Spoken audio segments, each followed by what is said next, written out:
one of us should go to pay. We weren't expecting us, were you? How about we let's all go in a circle and see who can come up with the best intro. Oh, is that what it is? It's choose your own intro. Yeah, it's a choose your own adventure episode. Alright, so Rick, you go first. Oh wow, well all the pressure's on. Yeah, it was nominally your idea, so go ahead. Well, that wasn't my idea. Something else was my idea. Hey man, we're recording at this moment, so... Oh, we actually? Okay. The onus is on you. So, sneak intro. Hey! You weren't expecting that, were you? It's me, Ninja Rick, and I'm joined by these two awful creatures on the How Long to Beat podcast. We've got Ultimate Zombie Toast, known animal hater, and we've got Kerf Murph, aka our supreme leader. Welcome to the show. The do you two want to do yours? I mean, I think that was a nail. I think I hit that. Yeah, as long as I don't have to do one, yours is fine. Perfect. Good job. No, this is required. No. I'll do mine, and while I'm doing mine, you'll have time to come up with your own. How about that? Or attempt to. Yeah. Your or whatever horrible thing you come up with. Let's see. Hello, folks. Today's episode of the How Long to Beat podcast is brought to you by Weird Al Yankovic's Sterling Silver Spork Collection. I have no clue where I'm going with this, but that should have bought you some time, Toast. Oh no, I was too busy talking shit. I didn't think of anything. That's what we call karma in the business. Oh, jeez. Hey guys, this is gonna get cut anyway, so it doesn't matter. We're gonna start our episode. Please don't make me do this. This is gonna get cut, she says, as I make a note in the episode notes. Do not, God. Wrong. All right. Wrong. There we go. So now that you have absorbed 3 times your daily recommended level of introduction, on today's episode, we've got quite a full plate for you. So today we're going to be having a current-gen retrospective, which isn't so much a retrospective because it's kind of ongoing. What are you doing, Rick? Me, I'm bobbing. Something which translates perfectly on a podcast. These two maniacs are just whipping their heads back and forth like freaks of nature. Anyway, we'll be talking about that, then we'll move ahead into our recently beat and currently playing. We'll play some intermission jams for ya. We will have these 2 abominations of mankind delivering their host segments, hot out of the toaster, and recommendations. AKA the copycat and the OG. I said hot out of the toaster first, so if we're going like respectively, then you just called her. I called her the copycat, and then I called my own OG, because that's the order that you said them. And now I feel like I've derailed the... I am so much more OG than you. Yeah. You're younger, number 1, so definitely not. I'm from Michigan. I've been to Detroit. Back off.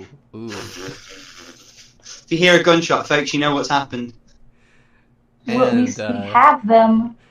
To give you a little foreshadowing, you're going to be hearing the word Detroit later in this podcast.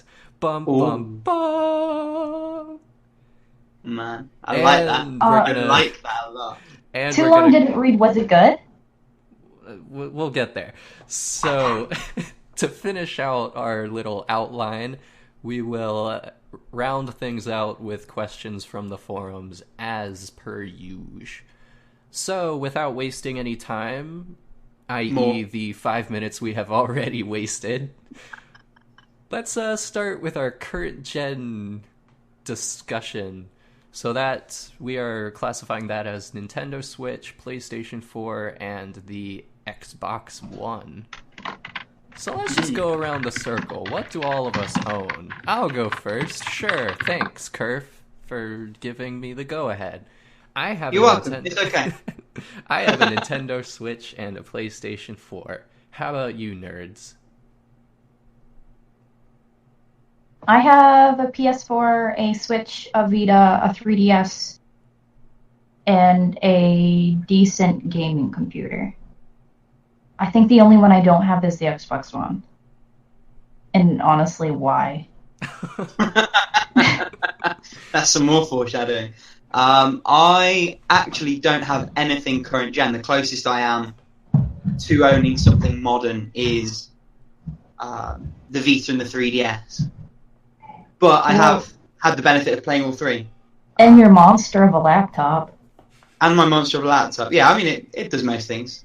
Can't play the exclusives, though, and I think that's maybe been, segue, the best thing about this generation. I think we've seen lots of really good exclusives. The Last of Us remasters, if you count that. Horizon Zero Dawn. Got a big plug. Did you not like Horizon Zero Dawn? No, he hates it. Yeah. Really? I am adamantly anti-Horizon Zero Dawn, but that's neither here nor there. Moving swiftly on, Bloodborne. Obviously, Switch has had a bevy. Lilo and Smitch. A bevy of exclusives. Breath of the Wild, Mario Odyssey, Mario Kart, all of the usual suspects. Smash coming later this year. Kart wasn't exclusive. Oh, it wasn't on the PlayStation, was it? It was on the Wii U. So it Not was exclusive. not publisher. What's the word I'm looking for? Company exclusive. You know what I mean? Yeah. I do, but I don't want to help you. Well, I mean, by that logic, Breath of the Wild was also Wii U. So. Yeah. Yeah, but it was still Nintendo exclusive. That's what I mean. Okay. Oh, okay, then you should have said. Well, I was trying to, and I had you staring me down. Putting me off my stride. So, Yeah. but what's telling to me is that, like, you only listed 3 things that are PlayStation exclusives that are really, doesn't like, have top one? tier. That is is fair. purely from sort of news memory. Spider-Man's coming. Between that and The Last of Us 2, I may well have to get PS4 at some point very soon. There was something else. Daddy of War as well. Okay, yeah, I can see that the exclusives are kind of building there. Yeah. I think that's probably been Xbox's biggest problem. And probably why you don't own one at all, Toast. Every time. PS4, why do you need one? Well, and every time they have an exclusive, they just release it to PC. So it's like, why even bother? Yeah. At that point, don't have a console, just make games for the computer. Yeah. And they have been much more flexible with that thing. Side note, I was on the train the other day, and there was a guy playing, what was it? I think it was one of the Forza games on the seats in front of me, and he brought one of those official sort of dongles for the controller, and he had the controller and his headphones in, and for a 2.5 hour train journey, he was on his own, zoned out from everyone and everything, just playing. That's one of the things I've liked about the new generation, the connectivity of it. So a couple of my friends use remote play loads. If I had a PS4, I know I would on my Vita all the time. And the accessibility of your games, even if it is to Xbox's detriment, I think is a good thing for the consumer. Yeah, I mean, I don't use that sort of portable connectivity sort of stuff with my PlayStation 4, I guess. Because I guess the only really connectivity they have is... Do they even have Vita connectivity anymore? Yeah, Yeah, remote play is mandatory. It's just pretty not great, because it's only Vita to PS4, which is inconvenient, in my opinion. Yeah. The Vita games only play on the PS4. It's not the other way around. Which I guess makes sense, because the Vita's in no way powerful enough to handle. So it makes. No, it's not the other way around. No. I thought you could stream, because I've seen people playing The Witcher 3 on their Vita, and you can stream it. So the PS4 is playing the game, but it streams only if it has a Vita version. No, I don't think that's right. I'm 100%, because I looked it up, because I was like, I want to play Danganronpa 3, because I bought a PS4 version and then it didn't end up showing up. So then I was debating whether or not to get the PS4 version or the Vita version. I was trying to figure if my PS4 version would play. Give me a second. I'm just gonna look it up. Yeah, so if you go on PlayStation.net's PS4 link manuals, it says with the PS4 link application, you can remotely control the PS4 system and play games that support the second screen feature. I guess you're right. It says so, but when I was looking like a few months ago, oh well, oops. But yeah, I suppose between those two and the Switch, which sort of does it natively. Yeah, that's what I was kind of leading to with that is, I mean, Switch, it's all on the same system, so, I mean, you don't have to, you know, flip it between the PlayStation 4 to the Vita. You don't have to switch between consoles. You literally just take it out of the dock and you walk away. I know, I gesture with my hands a lot. Thank you, Rick. No, it wasn't that. I was doing a little drum beat because you said you don't have to switch between consoles. Oh, okay, so it was the pun. Okay. I thought you meant it, so... It's too bad that the dock is kind of garbage, though. I haven't really had any issues with the dock. What's your problem with it? It's very cheaply made. It was stolen by my roomie. So I don't have mine anymore. Or my Switch, because he stole that too. And it scratched up my Switch like day one. So I bought a cover almost instantly because it was not noticeable. It was on the outside of the black part, but yeah, day one it scratched my Switch. Jesus. I mean, and it wasn't me who did it. You'd it think an OEM person would be able to get that right, wouldn't you? I mean, that's just why I bought a screen protector, like, right out the gate. Because I didn't even want to risk it. Oh, I hate screen protectors. I just did it. I don't think that they're, like, intrusive or anything. I mean, as long as you slap them on properly. I mean... I've always been garbage at it, and I don't like them. I don't like the way they look. So I don't want to have to deal with them, but I guess I had to with this one. Well, let me lean down here for a second. Alright, so here is my Switch that I am now showing to Rick and Toast, and I apologize that those of you at home cannot see it. Let me blink the screen. Alright, so can you even tell, if I can get the glare off of it, that there's a screen protector on there? From a distance, on a very small picture, on a fairly small screen, no. Okay, now I can. Yeah. And I can see the little cutouts at the bottom. Yeah, and the problem with it is the software, or the little thing that they gave you to go with it was absolutely garbage. Like the little shovey to get all the air bubbles out. It made more air bubbles. I had to buy a new screen protector because I put it on wrong the first time. What's that word you came out with? Shovey. Shovey. Okay. Oh. But yeah, I think the main problems that I've heard people have with the dock is that I think they say, one, it scratches the screen, which, just get a screen protector. Two, they're cheap. They're $16. That's not cheap. Where did you get screen yours protector from? The official licensed screen protector. Oh, well, don't. And then I had to buy another one because it went on wrong. So that's $30 I spent on the screen protector. You're just spending too much on your screen protectors then. Nintendo says only buy officially licensed products. So I do that. Shock. Well, the thing is, you're gonna buy things, buy them from us. I mean, if you're gonna get like an electronic. If you're gonna get an electronic thing, get that officially licensed. But this is literally just a strip of glass. Okay. Well, my friend was going to the store, so I said, pick up a Switch screen protector. I don't care what kind. And they brought me back the officially licensed one, so I paid for it. Friend's fault. Everything is my friend's fault. Are you sure? I refuse to take the blame for anything. Are you sure that your friend didn't pull that thing where, like, they take a $20 bill and they take it in and buy something that's like $2 and they say, oh, it was $16, and they just pocket the rest of it? I didn't pay for it until afterwards, and they showed me the receipt. Because I don't mess with that. Just show me the receipt and I'll reimburse you. I think the bigger problem, rather than the screens in a couple of years' time, will be the batteries. Because if you're playing it for a couple of hours and then leaving it in a dock so it's fully charged every time, that's not a good way to treat your rechargeable batteries. And I can't possibly see how that doesn't leave some people sort of 12, 18, 24 months down the line with a battery that can barely hold a charge.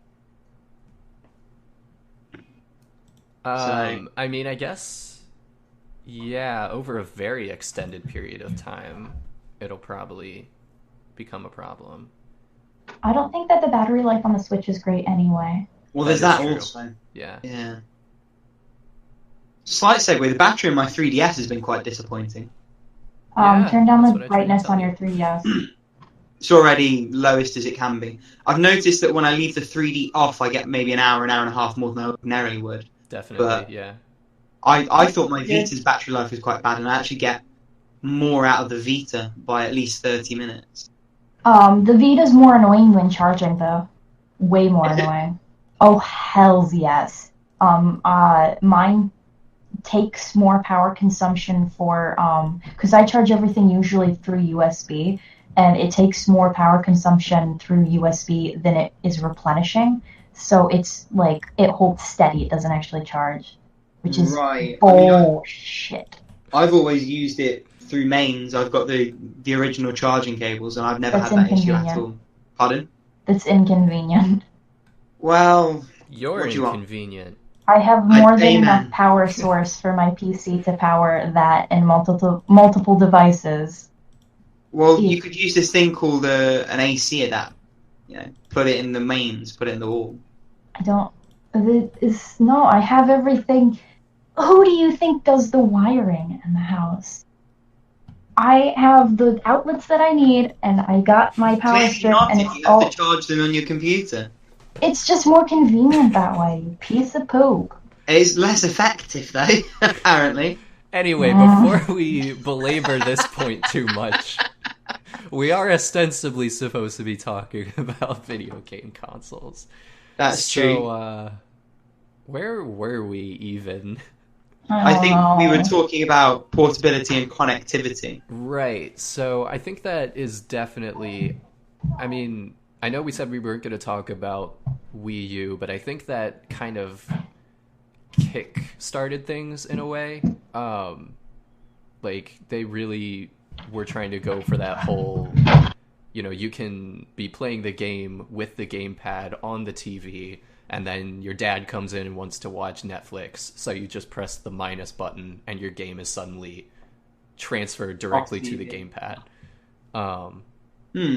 And, I mean, that's pretty cool. And we're also seeing being able to use, like, the 3DS you could actually use as a controller to play Smash for Wii U. I'm pretty sure Vita was able to be used as a controller for anything. You could use it as a controller for PS4. And I think that's also pretty cool to have that kind of variability in how you can use different tools. Yeah, for sure. More options. I think... Sorry, go on. I think we're still kind of in a nascent sort of place with how portability works in terms of games and game consoles, and I'd be very interested to see how that technology grows over the next generation or two. I wonder whether more and more we're going to find that you don't think of the console so much at all. I think the next step naturally is with things like PS4 Remote Play, that you take the controller with you, you pair it to your phone, and you stream the game to your phone screen, like what Steam's doing with their new app. I think that might be where the stuff is going. The problem is the network's always going to hamstring you, because I don't know about you guys in the US, but most 4G connections would not sustain it, I don't think. Not at the minute. Yeah, and I mean, it would just be a glutton for data. That would be... Yeah. I can't even imagine that. I Are think you that talking about the Steam Link? Pardon? Are you talking about the Steam Play app right now? Analogizing, yeah. How does it work? Have either of you tried it? Downloaded it, haven't used it yet. My understanding is, and I have a Steam controller, so it would pair directly to, that you leave your computer on at home, the computer essentially runs the game, streams it to whatever device you have the app on, and then your phone functions as the screen, and you use the controller to control the game.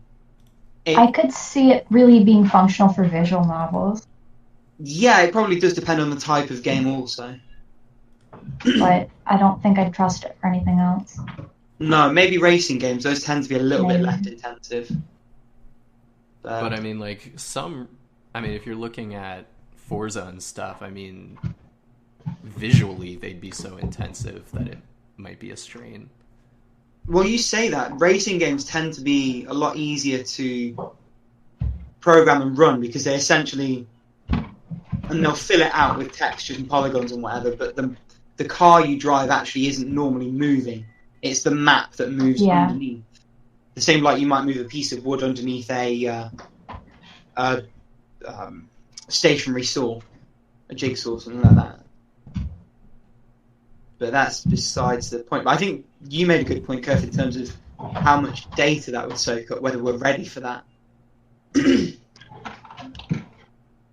And I suppose while we're talking about connectivity stuff, like I said, I haven't owned one. What has your experiences, both of you, been like in terms of day one updates, downloading things and waiting 3 hours to play a game? Have you found that to be your experience also?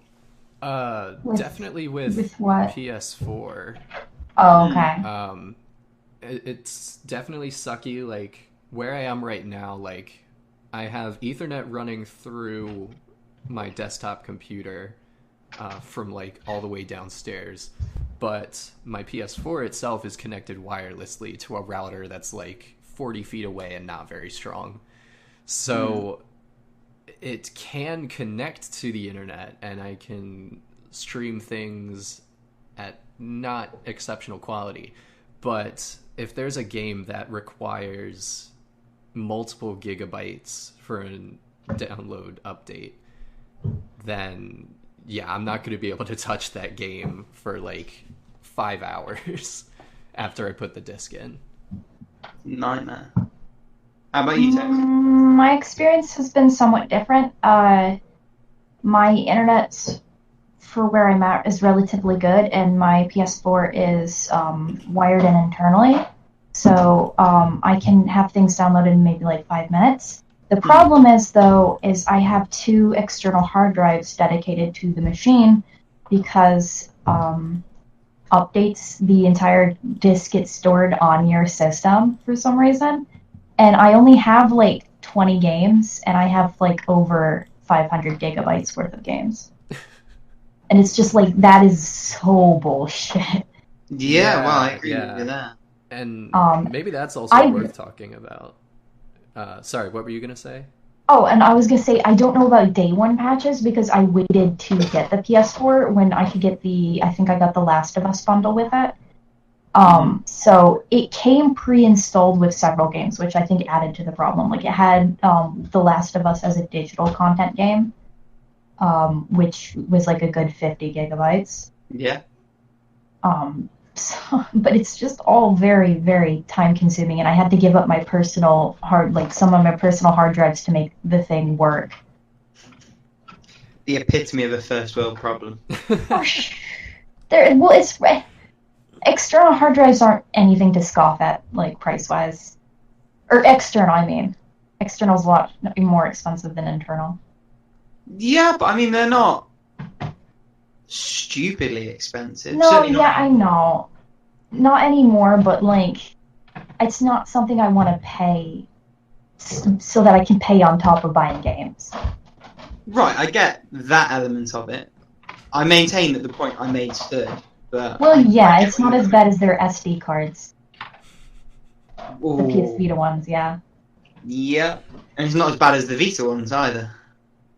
That whole fucked up proprietary economy. Gosh darn you, Rick, and your suck my left wallet.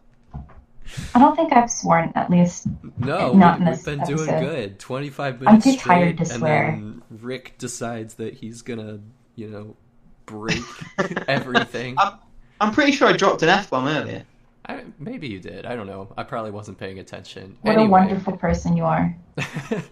wanted to add that if there is one thing that I could do without this generation, and I hope is improved in next generation, is just general file size efficiency for games. Because, we've kind of been skirting around it for the past couple of minutes, but file sizes are just ridiculous. I mean, it's bad enough just to install, the game data. Even if you have a disk copy, you still have to install additional information. But if you actually want to install a digital download of a game, then that is such an extra exorbitant amount of storage that you need for that. Which really precipitates the need to buy all those SD cards and external hard drives and such. No, I mean, again, I don't want to toot Nintendo's horn too much, but I have been impressed with the file sizes for games like Breath of the Wild and Mario Odyssey. Well, how big are they? How big do they run? Like a 1.3 gigabytes, I think was... I mean, you'll have to look it up specifically, but it's a lot smaller than the other ones. That isn't to say that it has a less big total game size. It's just what you actually have to download onto your machine is a lot lower. Yeah. Right, I see. So, I mean, looking at just what I Googled, apparently it's about 13 gigabytes, which is still a lot, but compared to, the 40, 50, 60 gigabytes that you'll see for, PlayStation 4 games, or even more. Yeah. I mean, to play devil's advocate, the Switch games will be generally designed for a smaller or lower res screen. True, yeah. For what that's worth. But, I think it mainly comes down to publishers and how smart they are about what files they're using. Because I know that the average, I'm going to use this example, the average visual novel is not very big, but there's a specific example of a visual novel used all animation on Flash, which made this game that would have been 1 gigabyte into 50 gigabyte. And that's an example of using bad file properties and bad files to enlarge your game size. So it really comes down to publishers and what they're using. Well, developers, I suspect, also. Yeah, developers. Right, okay. So, just for comparison, I'm looking at the file size for Bloodborne, which is close to 30. It looks like it's 27. So, I mean, that's more than double Breath of the Wild. And yeah, I don't know where I'm going with that. But there is a disparity there. And it's exponential too, because when you look at... I downloaded a few games on PS3 a while back, and they were all sort of in the 3 to 8 gigabyte range. So that was the God of War remasters, the 2 smaller Ratchet and Clank games, Shadow of the Colossus, Eco, Catherine, and they all sort of fell within that kind of number. And for that to be 3 or 4 times bigger within a generation. Okay, to be fair, a lot of those are remakes, and they use smaller file sizes. I think now they're just not caring. They're we can handle it now, so just make the files as big as you want. Because demands are, less now. It's less taxing on the systems to make them larger. Yeah, I mean, it will be taxing on the storage. That will be the issue, because the problem's not going away as things become more high fidelity, and that is the push. I suspect next gen will see a big push for 4K. I don't think they give two shits. I don't think they care about file size. I think they should, though, because eventually it will become prohibitive. Because, I mean, that was sort of my point. Yeah, storage capacity is always impressing me with how much storage we're able to get on new devices and stuff. But at the same time, the price that you pay for that storage isn't really being adjusted for that kind of inflation. So we are continually paying the same rates for things that are being less efficient. And that bums me out. Because if we keep going at this rate that we're going, and they just keep increasing and increasing and increasing the file sizes, then eventually you're going to be paying, loads out your butt just to be able to have 4 or 5 games on your hard drive. Yeah, I thought that would be a problem much earlier with the Switch, in fairness. And there was that announcement a few months ago, I think, that there were going to be games that would require you to go out and buy an SD card. Wasn't NBA one of them? Where unless you have an SD card to install some extra files, you literally cannot play the game. Yeah, they didn't have a deluxe version of the Switch like they did for the Wii U out the gate, and I think that was a problem. Yeah, I also get why, though, because the deluxe version of the Switch was really the only viable version. I don't think 8 gig storage for a home console was a smart move at all. So they probably felt a bit burnt by that and thought, well, we can't do a deluxe one because it will make the standard version look bad. So, I don't know. That's my 2 cents on that one. But, yeah, broadly, I agree with you. At some point, it's going to become a problem. Yeah. Unless publishers and developers are a little bit more responsible. And, I mean, I don't know if we can count on that, but we can hope. Yeah, that's true.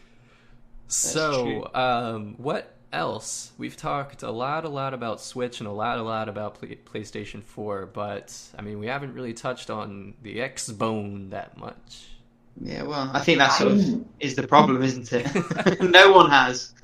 I don't really have experience with it, so I can't say anything. I just know that it's not worth it to buy. Most of the people who are buying consoles now are buying them for exclusives, and there are none to be had. Almost all of the exclusives that they had, they still have them on PC, and that's what the majority of people are playing on.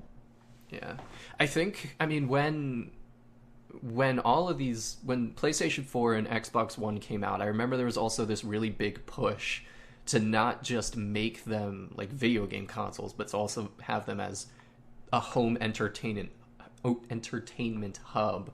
And I think that was, audacious back then to have that goal. You know what, though? It actually is working. Because the thing is, like, a lot of I'm not what I would call rich, but I've been noticing that a lot of the richer families have been having them. Nick works in window washing, so he's in rich people's houses all the time, and they all have Xboxes. So it is working for that in that regards as a home entertainment center. Yeah, I think that the rich people are buying them. Rich people can buy whatever they want whenever they want. But, like, I think that's a difficult sell for, like, the layperson because, one, the cost expenses, but also there are so many devices now that are doing the same thing. They just don't necessarily play Xbox games. So, I mean, you can get a Roku for dirt cheap that's going to play all of your Amazon, all of your Netflix, Hulu, HBO Go, all of that sort of stuff. So I think that the market is becoming... It's weird because they've stepped into an additional market that is now becoming way more competitive, and they're trying to be much more expensive, but try to juggle 2 markets at once. So that could be tricky.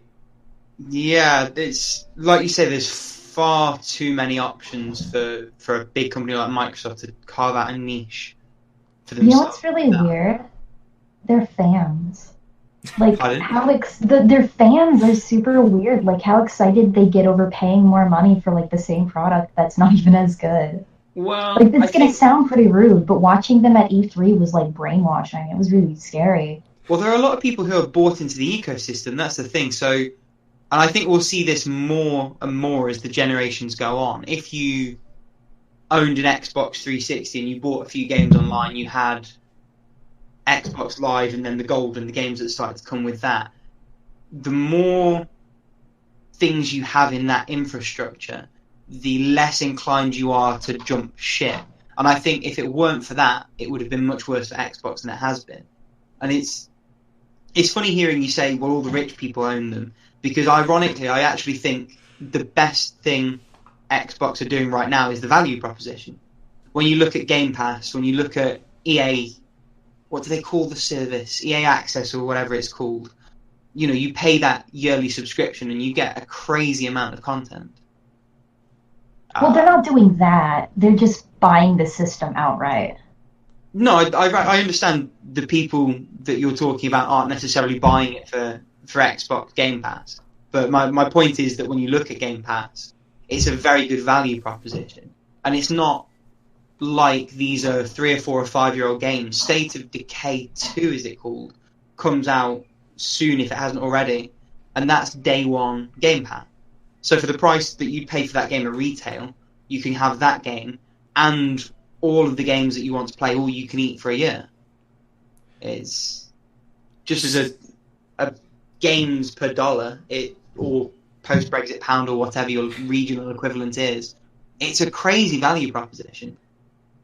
Well, that brings us into kind of an interesting discussion about being able to compare all of the online services provided by each of the manufacturers. So this is definitely the area where Sony and Microsoft have Nintendo beaten like a peasant beggar. I don't know. Yeah. The Nintendo Internet service is really Seeping cheap, and it pus does from look their cool. wounds.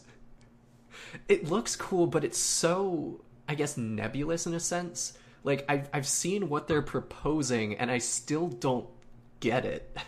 Neither do they, though. That's the problem. Yeah. It's... So, I mean, like, they're proposing this whole library of NES games that you can just, like, pick up and play, like, when you want. If I'm... What, have they partnered with Emu Paradise? What's happening? Ba-dum-ts. Whackity schmackity doo. I would pay a little bit a year to be able to play those games legally. That's my personal viewpoint. As I would go in with a bunch of friends and all pay together for the 8 people pass, and then just play those games legally and be able to stream them too. Yeah, because in that sense, it's like having your own little arcade at home. Like you just go in and you're able to play. It's super cool. But and I'm supporting them, and it's legal. I mean, the issue is, I don't think those games still have the value that Nintendo think they do. And from a legal perspective, obviously, they own them, they own the rights to them, yada yada. We'll ignore the controversy that happened when it appeared that the eShop version of Super Mario Brothers was actually pulled directly from a ROM hack site. We'll ignore that, we'll put all that to one side. The games are 30 years old. If you are a big Nintendo fan, you might have bought Super Mario, Metroid, whatever, on the Wii Virtual Console, on the Wii U Virtual Console if you couldn't get your Wii to transfer over. You might have bought it again on the 3DS Virtual Console. So you've bought this game 3 times at £5 a time, which I think is at least £4 more than it's worth at this stage. And then you're being asked to pay a rolling subscription to continue having access to those. I don't think it makes any sense. Now, if it was a case of £1 a pop, it's yours forever, and it will be available on the systems that come subsequently, I could almost get behind that, I think. But I don't think those classic games, certainly not SNES, N64 backwards, I don't think they really retain the value that would justify that business model. But that gets into, like, intrinsic, extrinsic value theory and stuff. And I mean, like, you saying that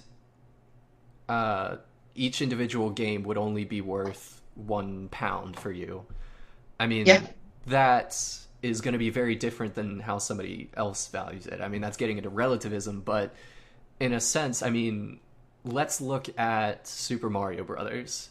Theoretically, you could beat that game. A lay person, if they know where the warp exits are, they could beat that game in under an hour. So if you're going by value to dollars, however you equate those things in your mind, then you're going to come out to some fixed number for you. Which is why value to dollar is the most stupid and asinine way of working out whether or not you should play the game. Exactly, ever. Yeah. Hour, value, dollar, all of those three factors coming into a trifecta is always an issue that really shouldn't have as much of a weight as it does. Yeah, it can occasionally be relevant. It certainly shouldn't be what you base it on. Maybe it helps. Where I'm coming from with this is, I would call it a pragmatic approach. So if I went on Steam and I bought Celeste, let's say I get that on sale for £5 or £6. That's something that someone made very recently that they're presumably relying on the sale money from to live and make their next project. It's something that is recent, it's programmed with modern sensibilities, all the rest of it. If you compare that to a classic Nintendo game, not only do they have no cost to put that to you, bar putting it on their online storefront. And I think that's the biggest issue for me, the fact that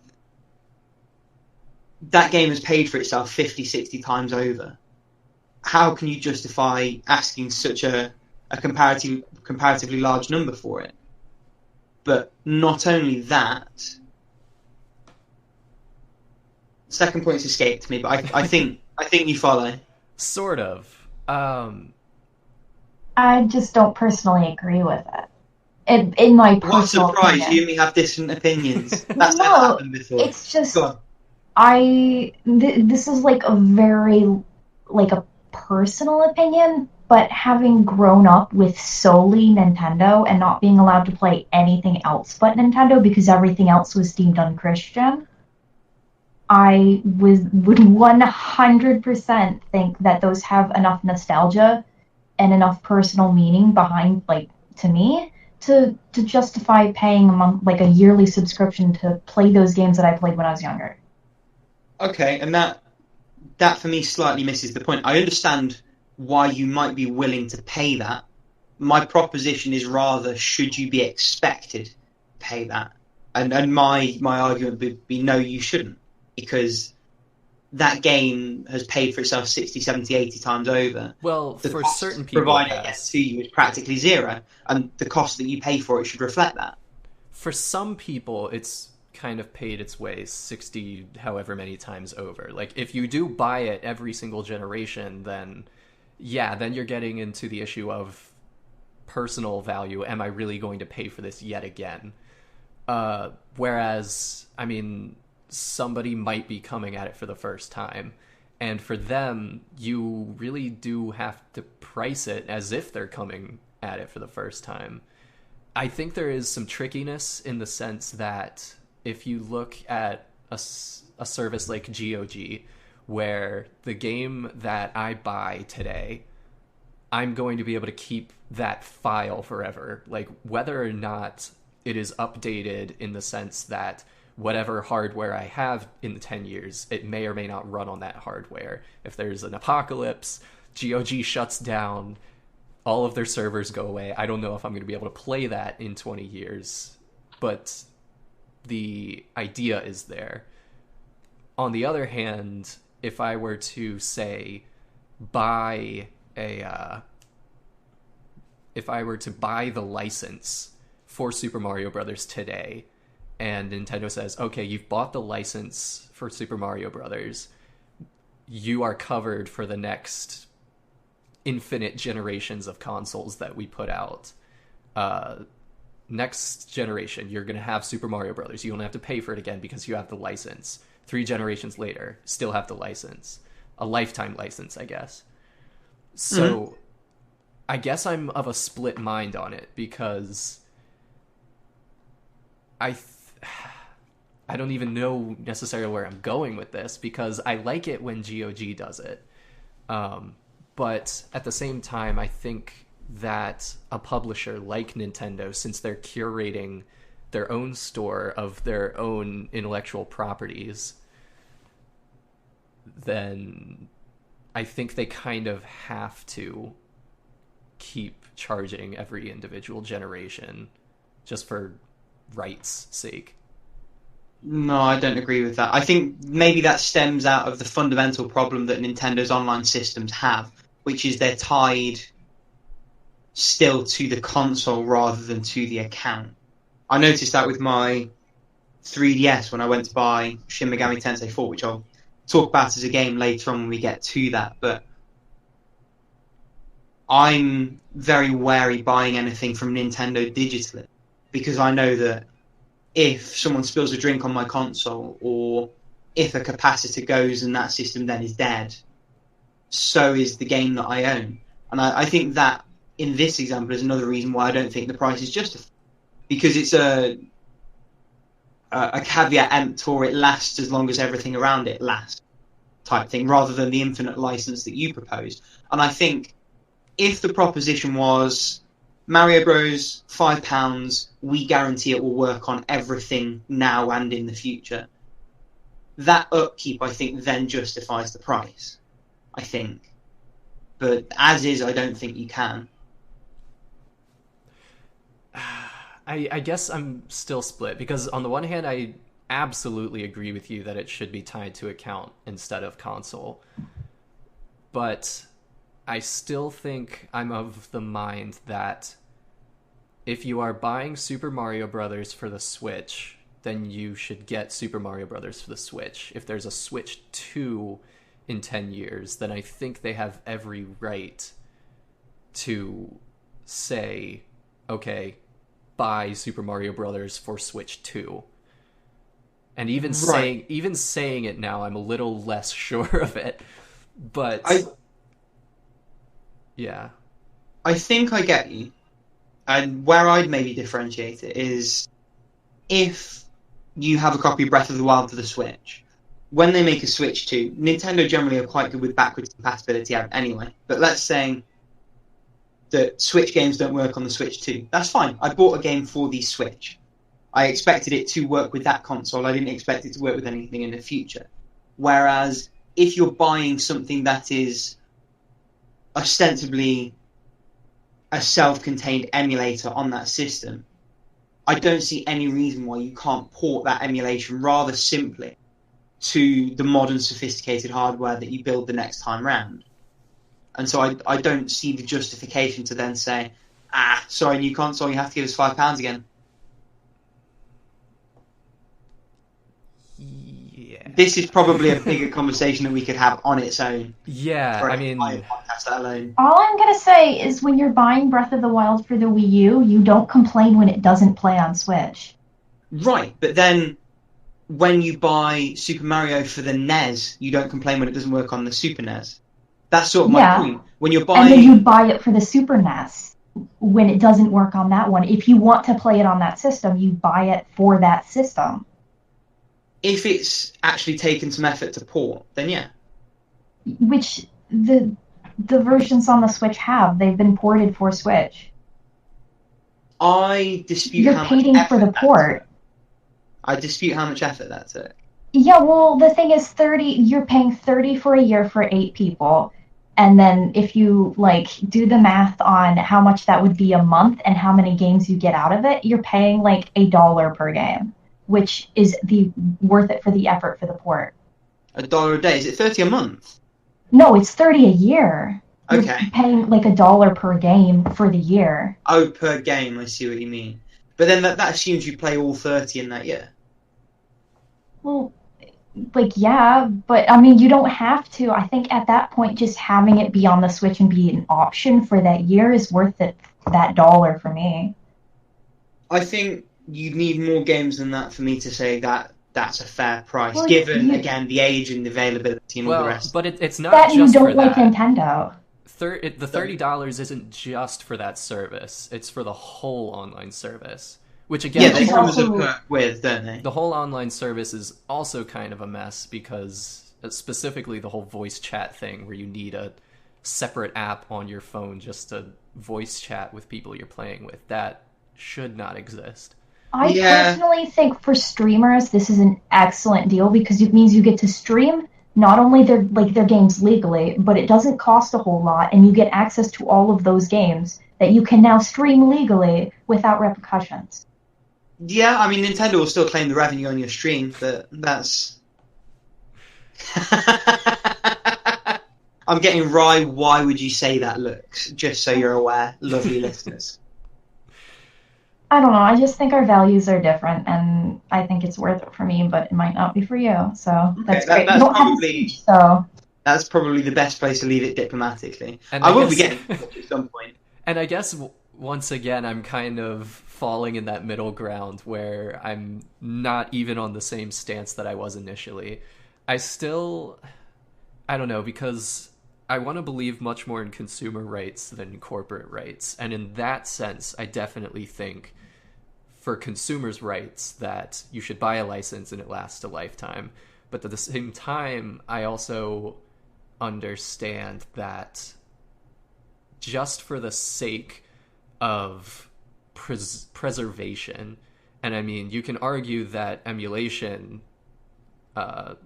keeps up preservation, but not in a so-called legit way. I just made air quotes for those people who are listening and don't have webcams as we do. So, yeah.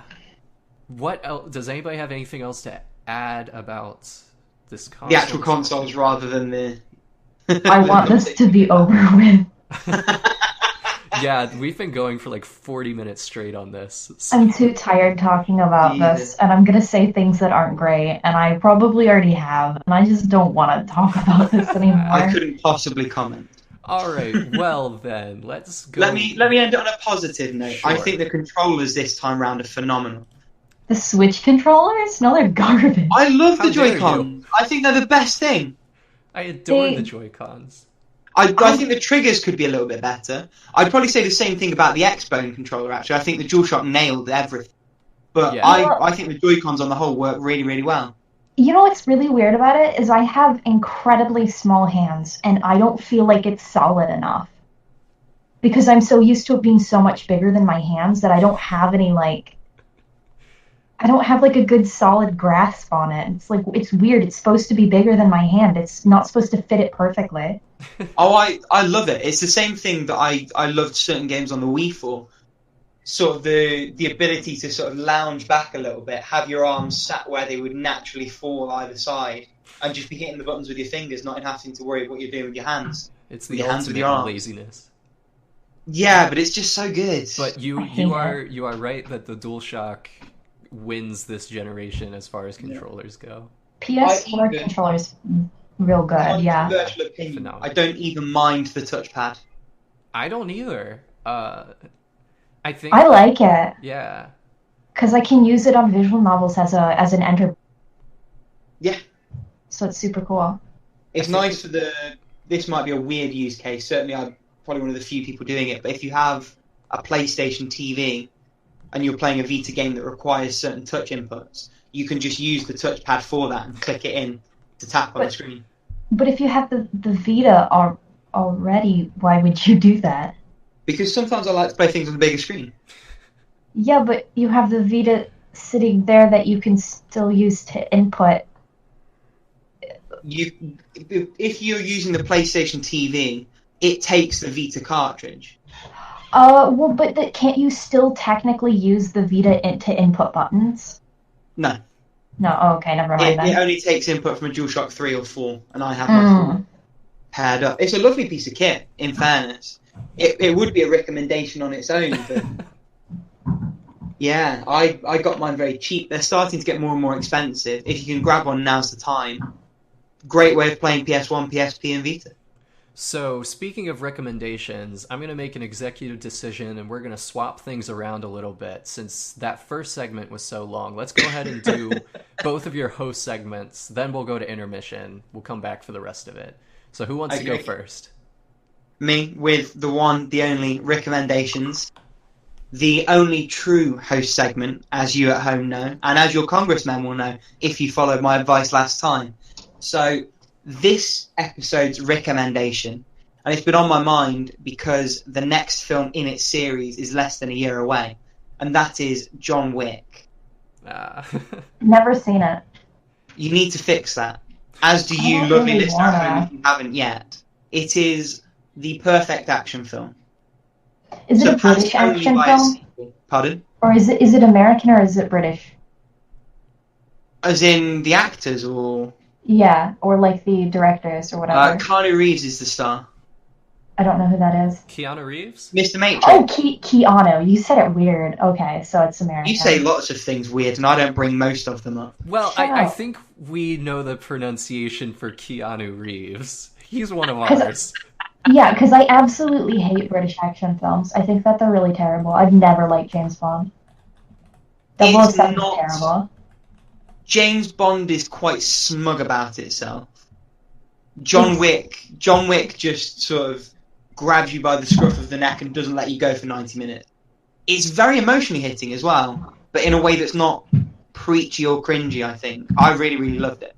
As I'm I sure. like animated action better. In terms of how it flows and everything, I think it comes off as though it could have been, because Keanu does most, if not all, of the stunts himself, and the shots are generally a little bit more long than you might normally expect. A lot of action films are quite awful for the camera jumping around at 300 miles an hour, and you can't really tell much of what's going on at all. One of the great things about John Wick is it stops one place and it lets the action happen. It lets you actually see what on earth's going on. So that's my recommendation. 10 out of 10. The film of our time. It is the modern Citizen Keanu, and you should watch it. Did you have that planned, or Oh, I wish I had that plan. No, it just spur of happened. the moment? Just Have you happened. actually seen Citizen Kane? Regrettably, not yet. I just watched it recently, and it is so good. It is worth it. I didn't think it, because it's like a 2.5 hour movie, and I was like, ugh. But it is so good. Well, I'll go on my list. Is that That is your? never gonna get done. I guess You that's saw not it? exactly hot out of the toaster. It's. No, it's like it's 60 years old. I think it's more than 60. Hot out of the No, fireplace, maybe. yeah. It's like 80 years old at this point. Yeah, it came out in 1941. So close to 40. Not 40, 80. Yeah, close. Yeah, close to 80 years. Have you seen Paprika yet? Like you said you were gonna watch it. Me? I've still got the tab open from Said Over and I Said a Word. I haven't yet. Do it. Watch it in Japanese though, because the English dub's not great. So yes, that is also on my list. So It is so good. It's my favorite movie. All right, hot out of the toaster. I think it's fresh out of the toaster. Well, I thought it was at first, but I thought we changed it to hot. Oh, I don't know. It's so whatever good. it is, it's a poor imitation of recommendation. So it doesn't really. Now it's gonna be steaming.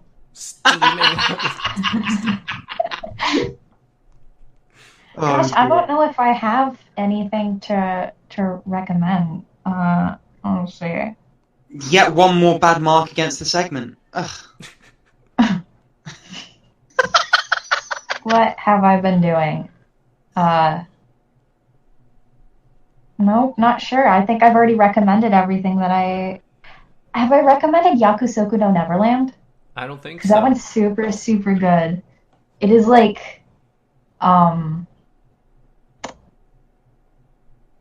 it's like a prison escape manga, but it's like with children at an orphanage. And like angry cooking mama, and it's so good. Damn. Well, I love Cooking Mama. Making her angry is just like the sugar on top. It's good, I think. Yeah. I think.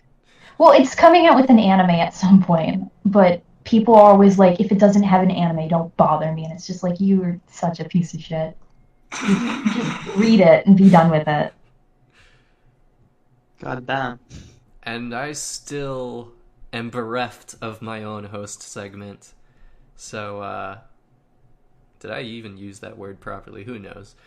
But, yeah. We hope you given your background. Anyway, and I can't really recommend much because all I've really been doing this past couple of weeks is binge reading My Hero Academia, and Oh my god, it's so good, isn't it? yeah, nobody really needs me to recommend that to them because everybody So good. should be watching or reading it. All Might is the Ooh, is it best just thing mirrors that again? has ever Oh, happened. dear. Might. He is my favorite character from, for a long time. I love All Might. He's so inspiring and wholesome. Oh, and Morio, if you've gotten that far, is also super, super cool. Oh my god, spoilers.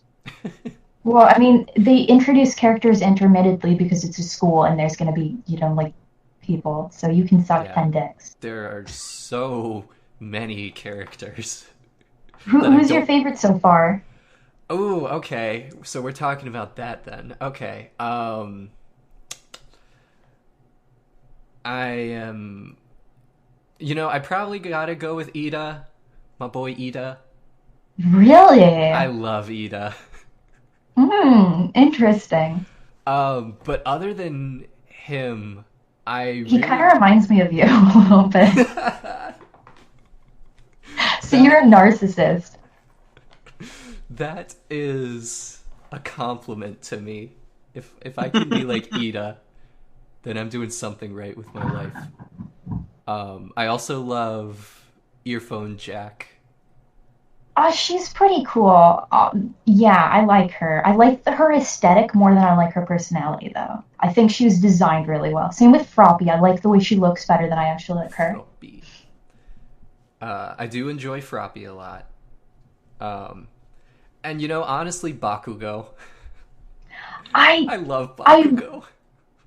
He has such great character depth, later on, going forward. And I just want him to end up with Ochako, and I don't care who knows it. People can say it's terrible. I don't care. It's good. It's terrible. Underrated ship. Just like you. Thanks.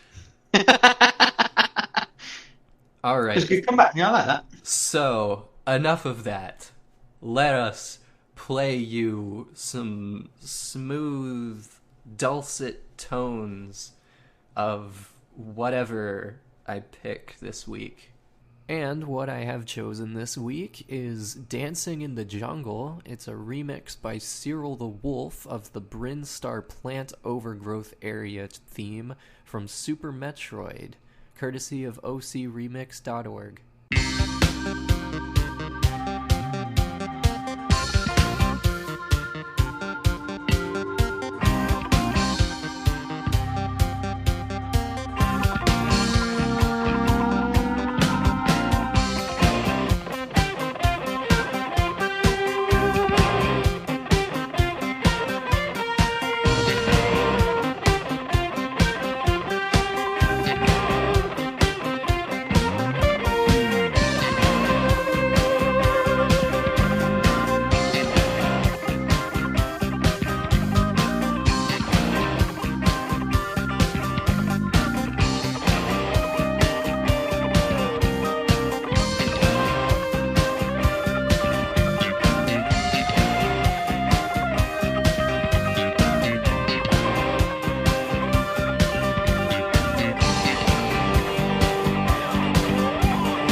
When am I gonna do the DK rap, by the way?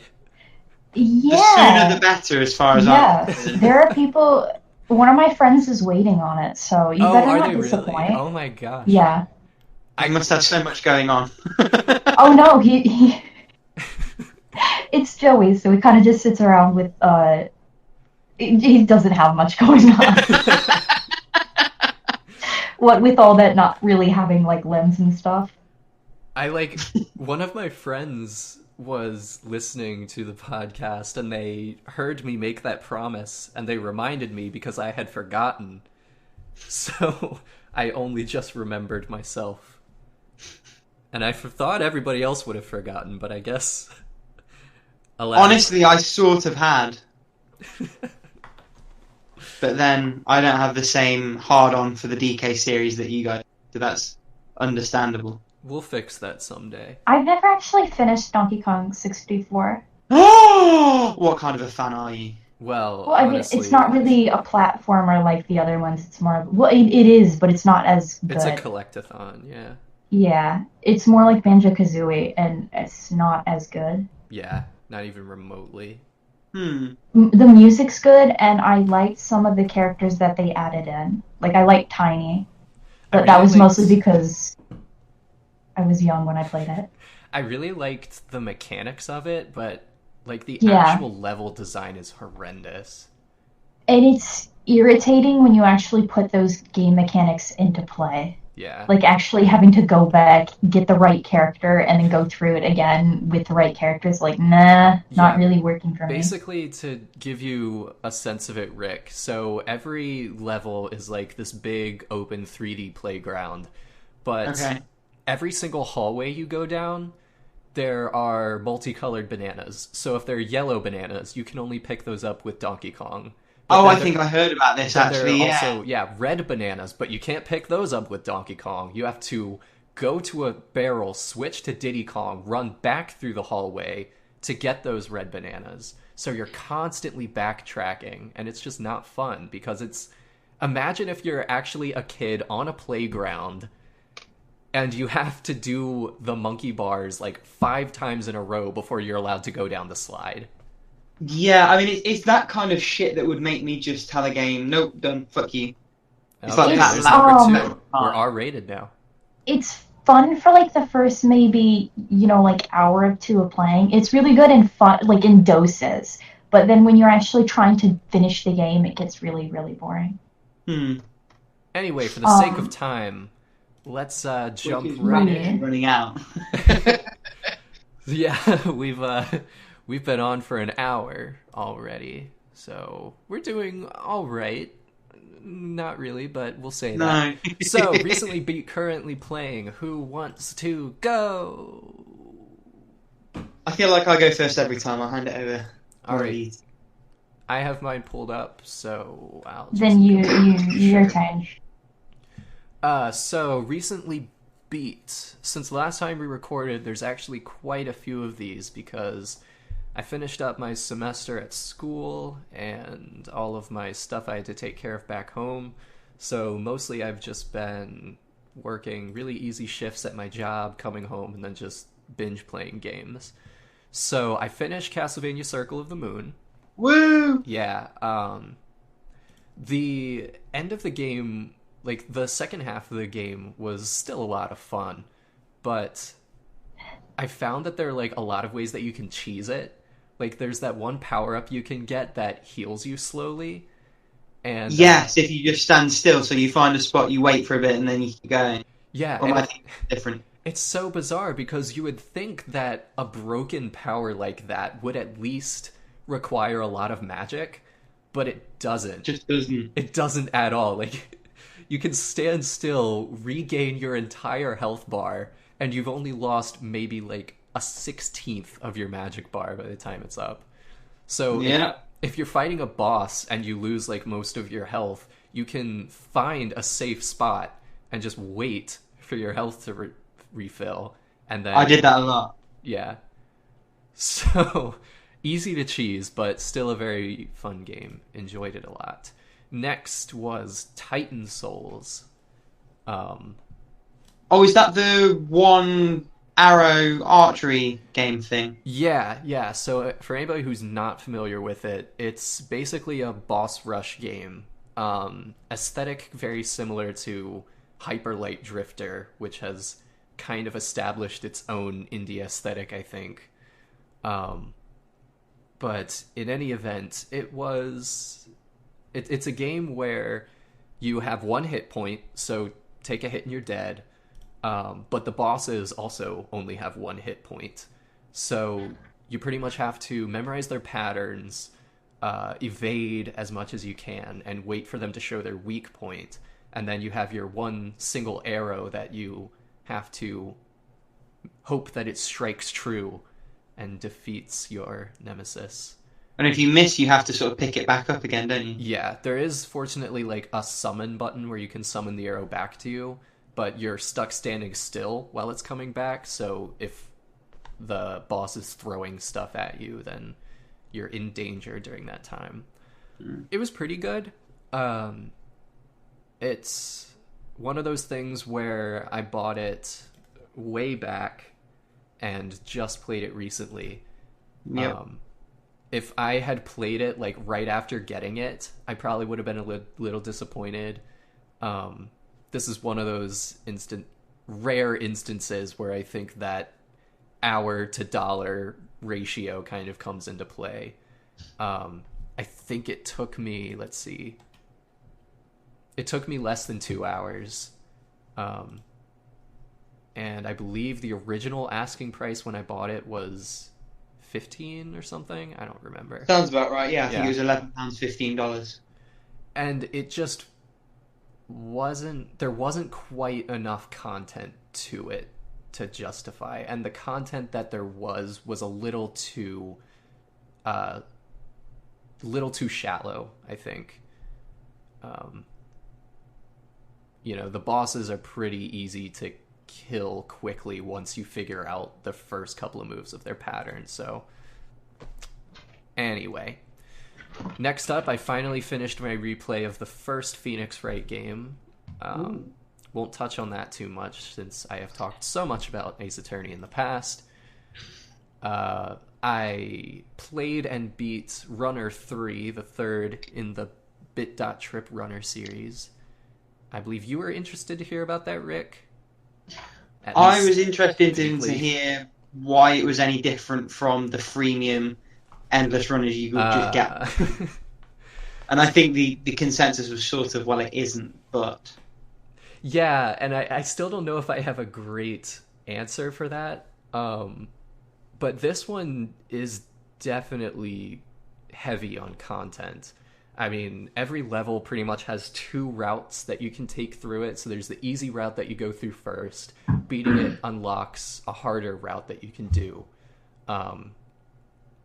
There are all sorts of collectibles that you can get in the levels. You can unlock additional worlds that aren't actually endless runners. They're actually more like straight up platformers. But bound to endless running controls. No, actually. You have free left-right jump movement in those. There are only 3 of the endless runner worlds, and then there are 3 of the platforming worlds. So half of the game is actually not like that, which is pretty fun. Well, I suppose that differentiates it a lot. Yeah.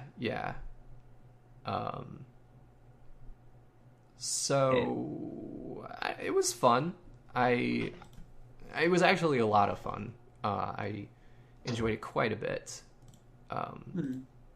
It was the sort of thing where after I beat it, there was a lot of content left over that I just didn't have the patience to go back and do because it was a rental. But I imagine if I had bought it, I probably would have been a little more incentivized to go further with it. Moving on, I'm not even halfway, it looks like. Next was Aviary Attorney on your recommendation, Rick. What a game. I played through that. I had a weird time with it, honestly.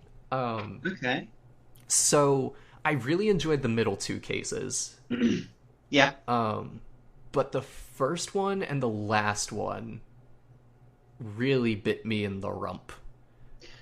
How so? I'm with you on the last one. I thought the first case was okay, but I definitely agree cases 2 and 3 are the strongest. I think my issue with case 1 was more from a storytelling perspective. Okay. I can't really say much without spoiling it, but I didn't like the twist. Okay. I didn't feel... how should I phrase this? So, Aviary Attorney is very much riffing on Ace Attorney. There are a lot of connections in there that you wouldn't really get if you haven't played Ace Attorney.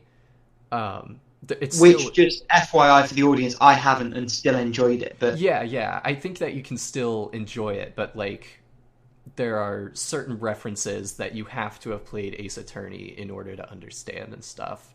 So in that sense, it's very much a riff on Ace Attorney, but I felt like the ending of the first case was too much trying to be a subversion. Yeah. And I felt that it didn't properly establish the tone or the narrative for the rest of the plot. It seems like it was introduced and then never really properly dealt with in a way. Well, I think weirdly for that game, a lot of the story didn't tie all that well together. From a moment to moment perspective, you definitely get lost in the world, and the characters and the tone and the setting all feel very realistic and believable and engaging. But I think in terms of a cohesive narrative, it's very much a failure. And that's not to say that the game is bad or the story is bad per se. I think it's more that it serves a purpose, which is facilitating the humor and all the other moment-to-moment things. Would you agree? I definitely think I agree with that. Out of curiosity, which of the endings did you get? The first time through, I got the middle ending, but I ended up getting all 3. Okay, so you've seen all 3 of them. I got what I guess would be considered the best ending. So is that the one where at the pivotal moment you do intervene and you intervene successfully? Yes. Right, yeah. Okay. Made a point of saying that in a spoiler-free manner. Very tactfully, I might add. Thank you. So I got that ending, and I will admit that I was very disappointed, even though that was the best of them. Yeah, I agree with that. I was let down that there wasn't really a trial aspect in the last act of it. The ending's a damp squib no matter which route you choose. Okay. Are there actual trials in the other endings? I saw a video of one of them that looked like it had a trial. It is, but it's a trial in the sense of, if I were to analogize it, I would analogize it to those awful battles you get in JRPGs where it doesn't tell you that you have to lose to progress, but you can't really progress per se. You're just sort of going through the motions. Gotcha. So in any event, I would definitely say I agree with you. The aesthetic of it, the writing on like a moment-to-moment basis is very strong. I don't think that how you solve the murders is very innovative or thought-provoking. The actual mysteries are pretty open and shut, which was a little disappointing coming from Ace Attorney. But the actual, the cross-examinations are still fun. You can get some good flavor text out of that. And the characters are a hoot. But I can tell that you hate yourself just a tiny bit from. Oh, not even a tiny bit. I won't sleep tonight. All right. I think the humor is the main thing. If you look at it, you'll know whether it's for you or not. And the humor lands far more than it misses. But yeah, I agree with that 100%. 3 more to go. Whew. Okay, so I played and beat Cuphead, another kind of like Titan Souls boss rush type game. So good. Another is it instance. good? I've been on the fence for it. Yeah, it was pretty darn good. Worth every cent. Yeah, I will say that it was worth the asking price. That's another thing where just visually it is so jaw-droppingly astounding that it earns its keep beta based on that alone. The gameplay is also very strong, but I did kind of have the impression that I would almost just rather watch this as a movie than actually have a controller in my hands and have to play through it. That's not a fault of the game in any way. It was just my personal taste. So I think that's all I'll say about that. I'm going to skip over the next one for now because I have a lot to say about it, but I'll just jump to Metroid Zero Mission, which was actually my 1,000th completion. Oh, and what a game to make your 1,000. Yeah, and I mean, it's Metroid, so I don't know what to say about it that hasn't already been said. It was a load of fun, very short, but I didn't take issue with that. And even the added mini campaign, the like stealth campaign that they added to Zero Mission, I thought I would hate it, but it doesn't slow down the gameplay at all. It's a little light on content, so I mean, if you are going into it expecting something very robust, you might be a little disappointed. But for what it is, it's, a nice little stealthy run and gun shoot. Yeah. Anyway, so the last...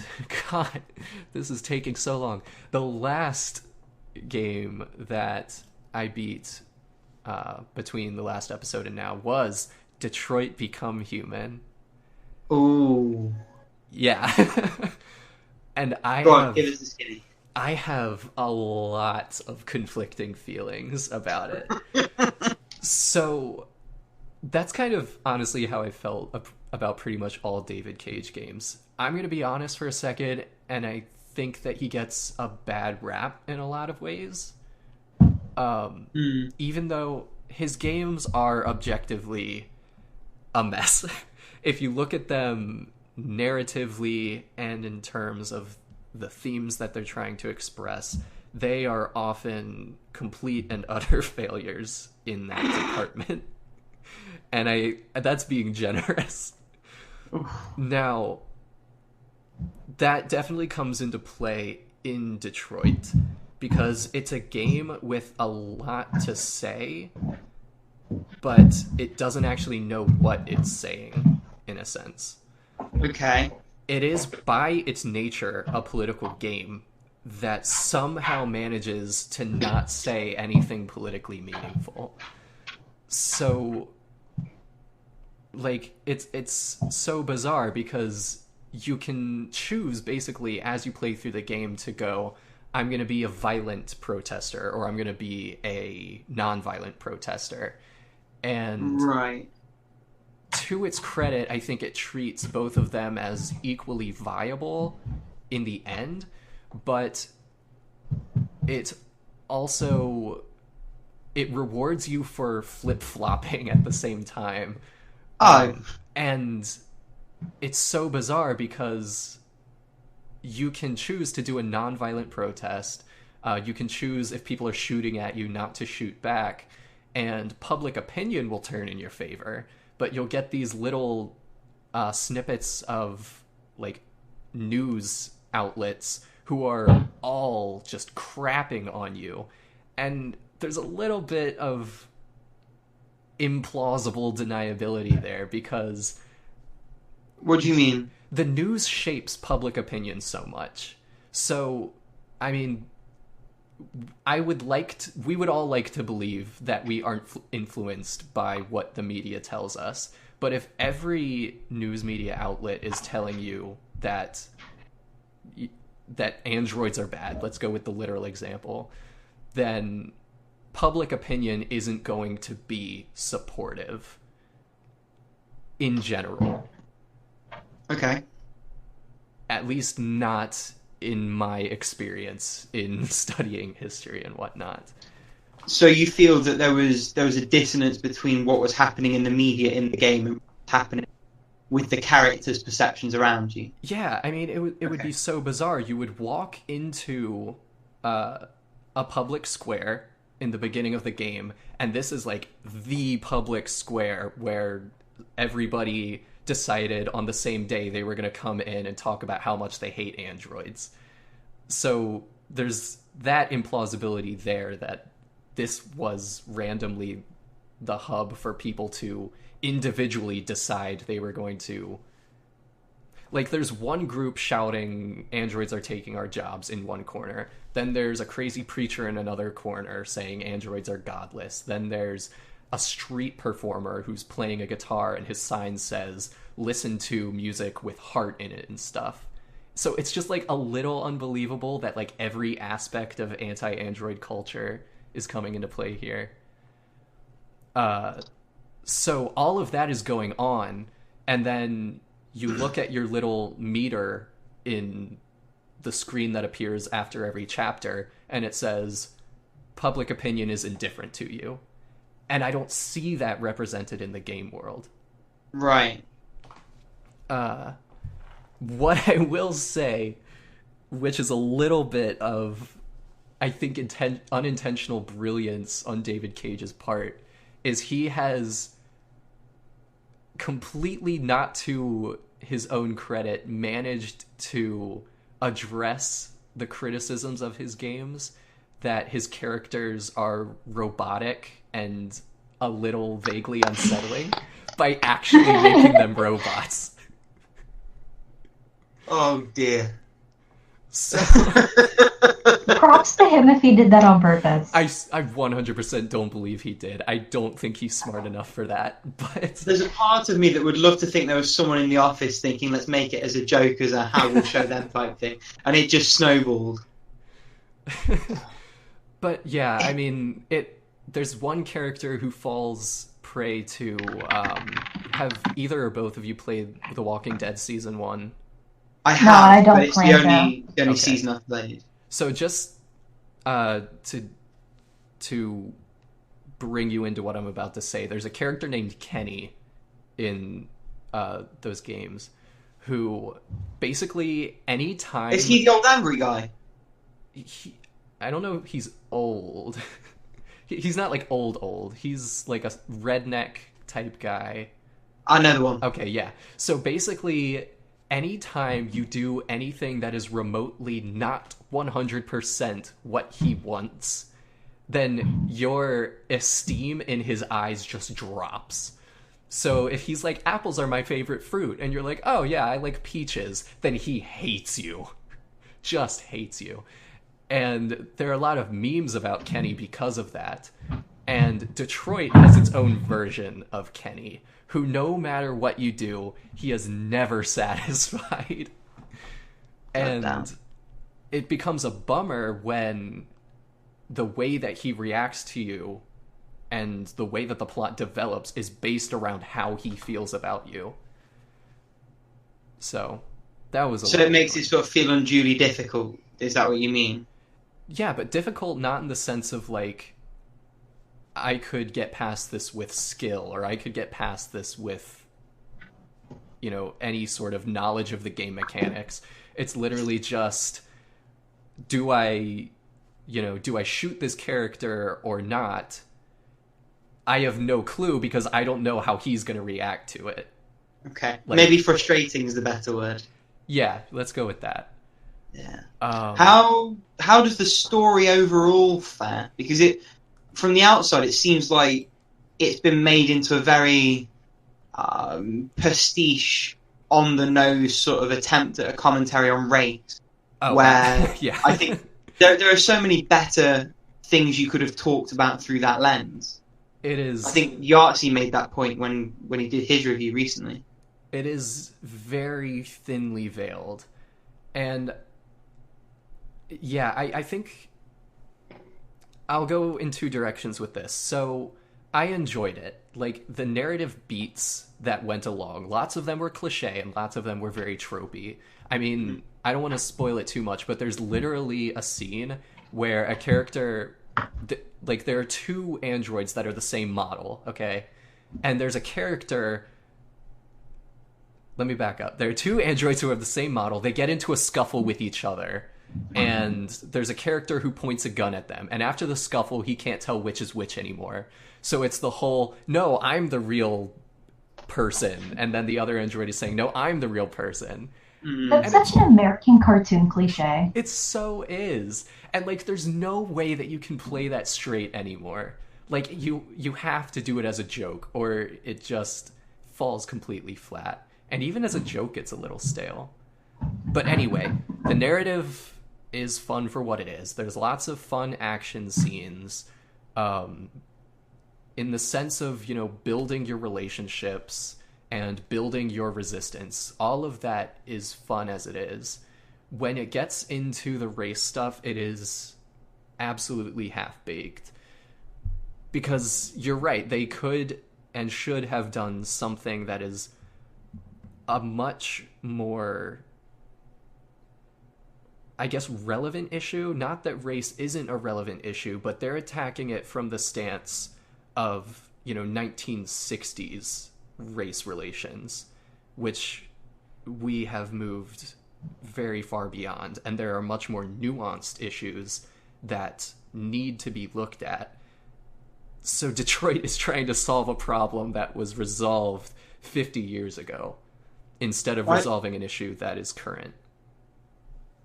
The impression I get from the outside, and obviously I haven't played the game, is that you have a hammer, you're building a house, you have a hammer, there's a nail in front, and instead you dip that hammer in a paint pot and try and paint the new wall with it. It seems to me that there are so many pertinent issues around AI and what it means to be human, and conversations that would flow naturally from an android-focused story. It seems to me that it takes more effort to turn that into a race thing than it does to just tell the story that comes out of the characters. Does that make sense? Does that wash with your experience? It's not as much of a stretch as I think you think it is. Okay. Because, I mean, the way that it is set up in universe makes sense. They actually do a good job of world building to that element. I actually found that aspect of it quite believable, whereas I didn't find other things believable. I mean, to me, the idea that that the people in this universe have androids, and these androids are basically replacing the population. So naturally, there's going to be some pushback to it, and not entirely incorrect pushback. But I think that the exposition is well done. I don't think that the actual narrative development out of that exposition is necessarily well done. Right. So I don't want to talk too much about it because I've already gone on way too long. There we are. I'll just say a quick word about my currently playing, which is that I'm pretty much playing what I've been playing all along. The only additions to that, I started Phoenix Wright Ace Attorney Justice for All, being as it's the sequel to the first one, and I'm trying to replay the whole series. And the other game that I've been recently playing is Pikmin 3. On Wii or on Wii Game? U. Oh yeah, it Pikmin came out on 3's Wii U, didn't it? Yeah. I'm having a lot of fun with it. Mm-hmm.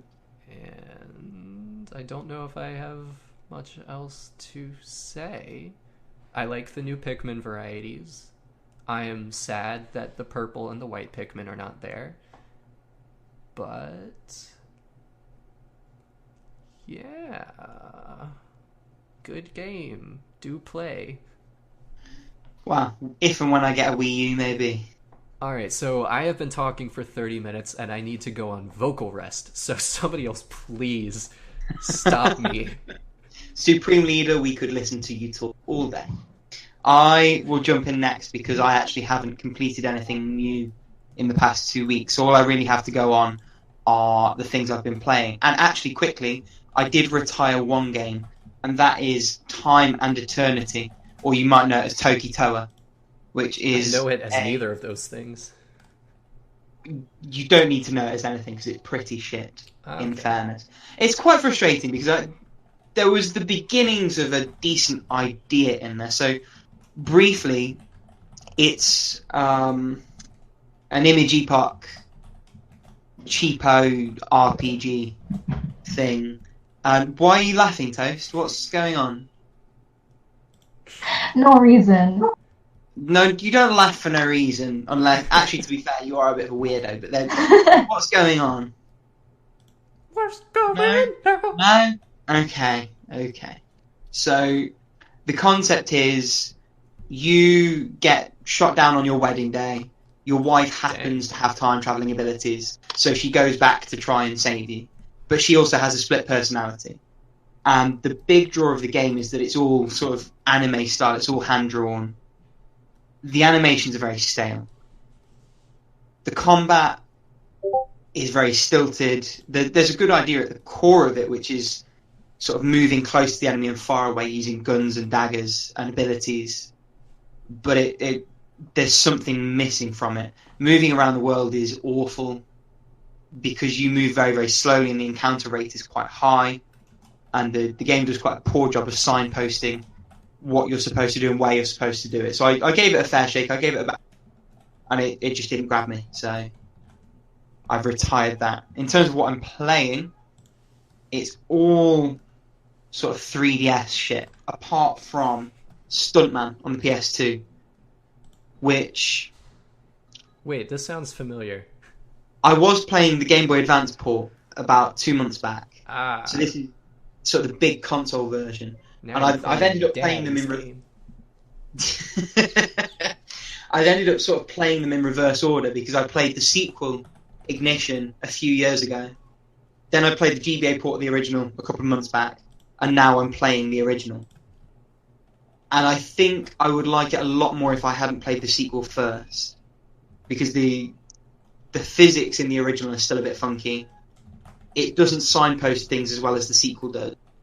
I actually think the GBA port comes out a little bit better and has aged a bit better than the PS2 version. But it's still really good. I'm enjoying it, and I wouldn't say don't play it. If it sounds like it's up your street, if you have to choose between the two, I think Ignition is a much better game. Probably much easier to get hold of now as well, actually, because it came on PS2 and PS3. But it's still good. It's still good.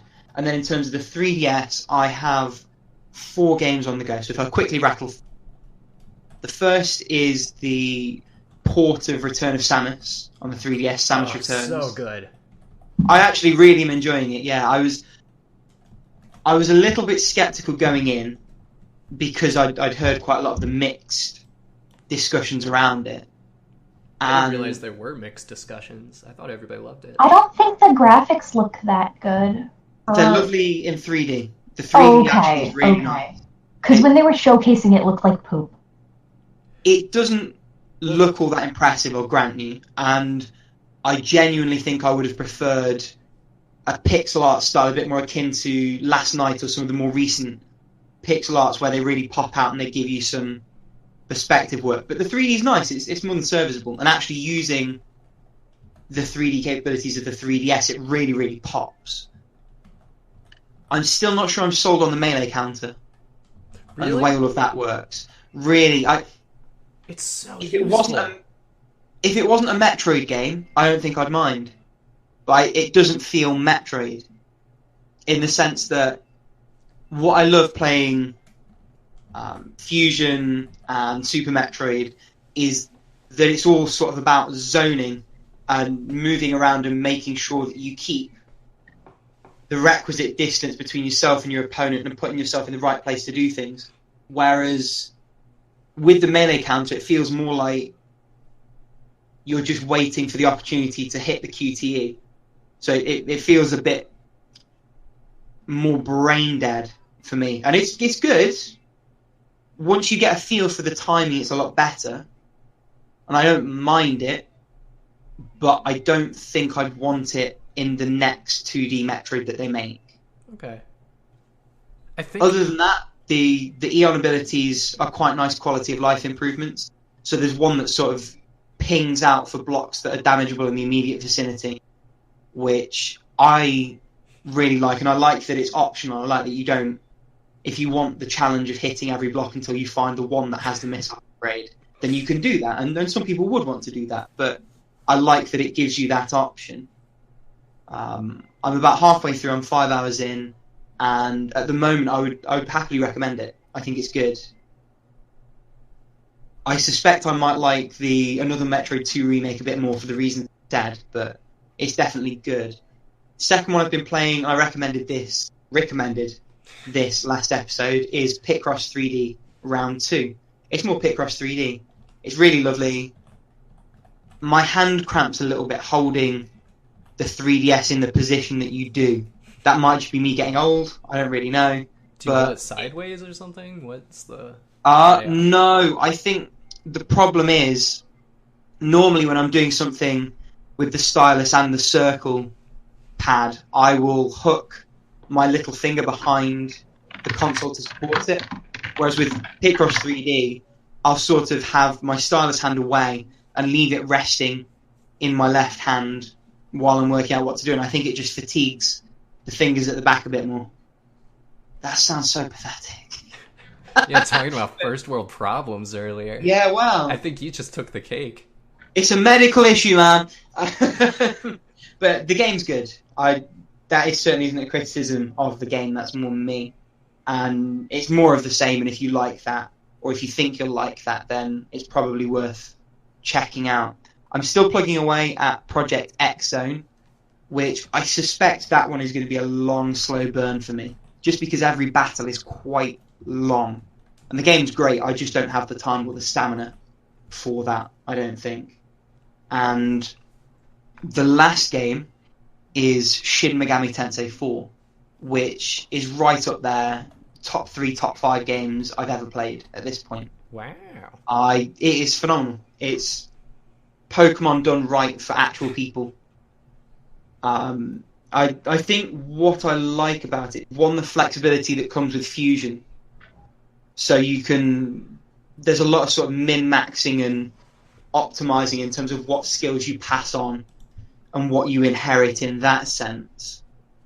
And I like that rather than just throwing a ball and having an RNG as to whether you catch the Pokemon or not, you have to talk to the demon, gauge those answers. It's more in your hands, and there's a lot more flexibility in those negotiations. The story's really good. It's another game that really shows off the 3D wow when you're walking around areas, because most of the exploration portions are from a third-person perspective. And you don't really have direct control of the camera per se, but I found that with the camera option that has you zoomed right behind the shoulder of the protagonist, with the map on the touchscreen, it's very easy to navigate. The battles are great. I've already mentioned the story's good. I am very, very addicted. I've had it for 2 or 3 weeks now, and I'm already 30 plus hours into it. Bearing in mind I've been playing other things in Rock. So, yeah, very highly recommended. And that is sort of about where I'm at in terms of what I've been playing. Have you played Persona before? I have. So in terms of Shin Megami Tensei as a series, my introduction was the original Strange Journey, which I bought on a whim and loved, although it definitely made me its bitch for large portions of that game.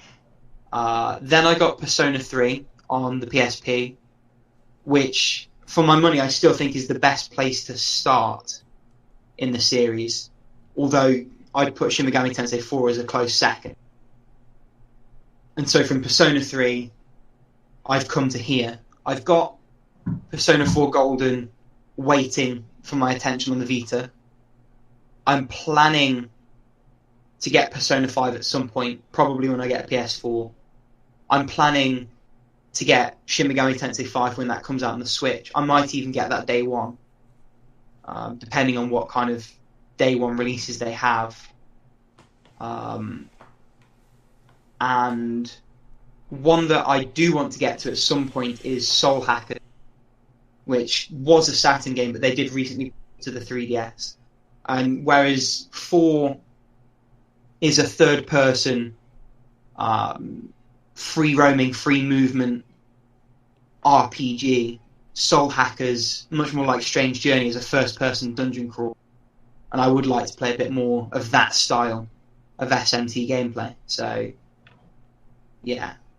Do you prefer the Persona? I don't know whether or not you've tried. I haven't actually played Shin Megami Tensei, but I have played a few games. I have played a little of each of them, but I haven't actually finished, I think, any.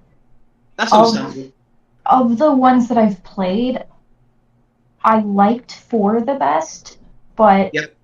I didn't like it as much as I felt like I should be liking it comparatively to everybody else who was playing it. What didn't you like about it so much? I can't even really like put it into words. It was just like I felt like everybody else was enjoying it so because it's my sister's favorite game. So I was like, well, if I play this game, I have to do it justice because there's some reason she likes it. And I didn't like it as much as her, but it's fine because she doesn't like Wind Waker as much as me. So. It just seems like you hate things that other people love. That is not it at all. You sure? You're full of shit. The thing is, because you had some mean things to say about Majora's Mask. About what? Majora's Mask. And I rescinded them, I guess. But it's not you that... like very non-committally rescinded them. I don't know. It's not like I didn't even like Persona 4. It was just like they tied things down to specific time limits, which kind of got under my skin. And like when things are gone, they're gone. Like gone. I don't really like that. And to be fair, 4 has neither of those problems. I did get annoyed by the time limits in Persona. I ended up, to some extent, using guides to work out what I could and couldn't do in those time constraints. It didn't dampen the experience for me, but I get where you're coming from with that. With 4, there is a lot more flexibility. If you want that open roaming thing, I think you may well like it a lot more than Persona.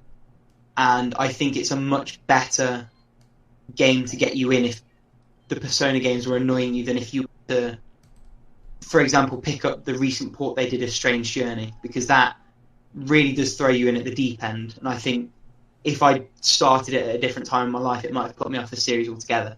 You know what's weird about it, though? That, like, I actually dislike the dungeon crawling in Persona the most. So, and that's what Shin Megami Tensei has, like, the most of.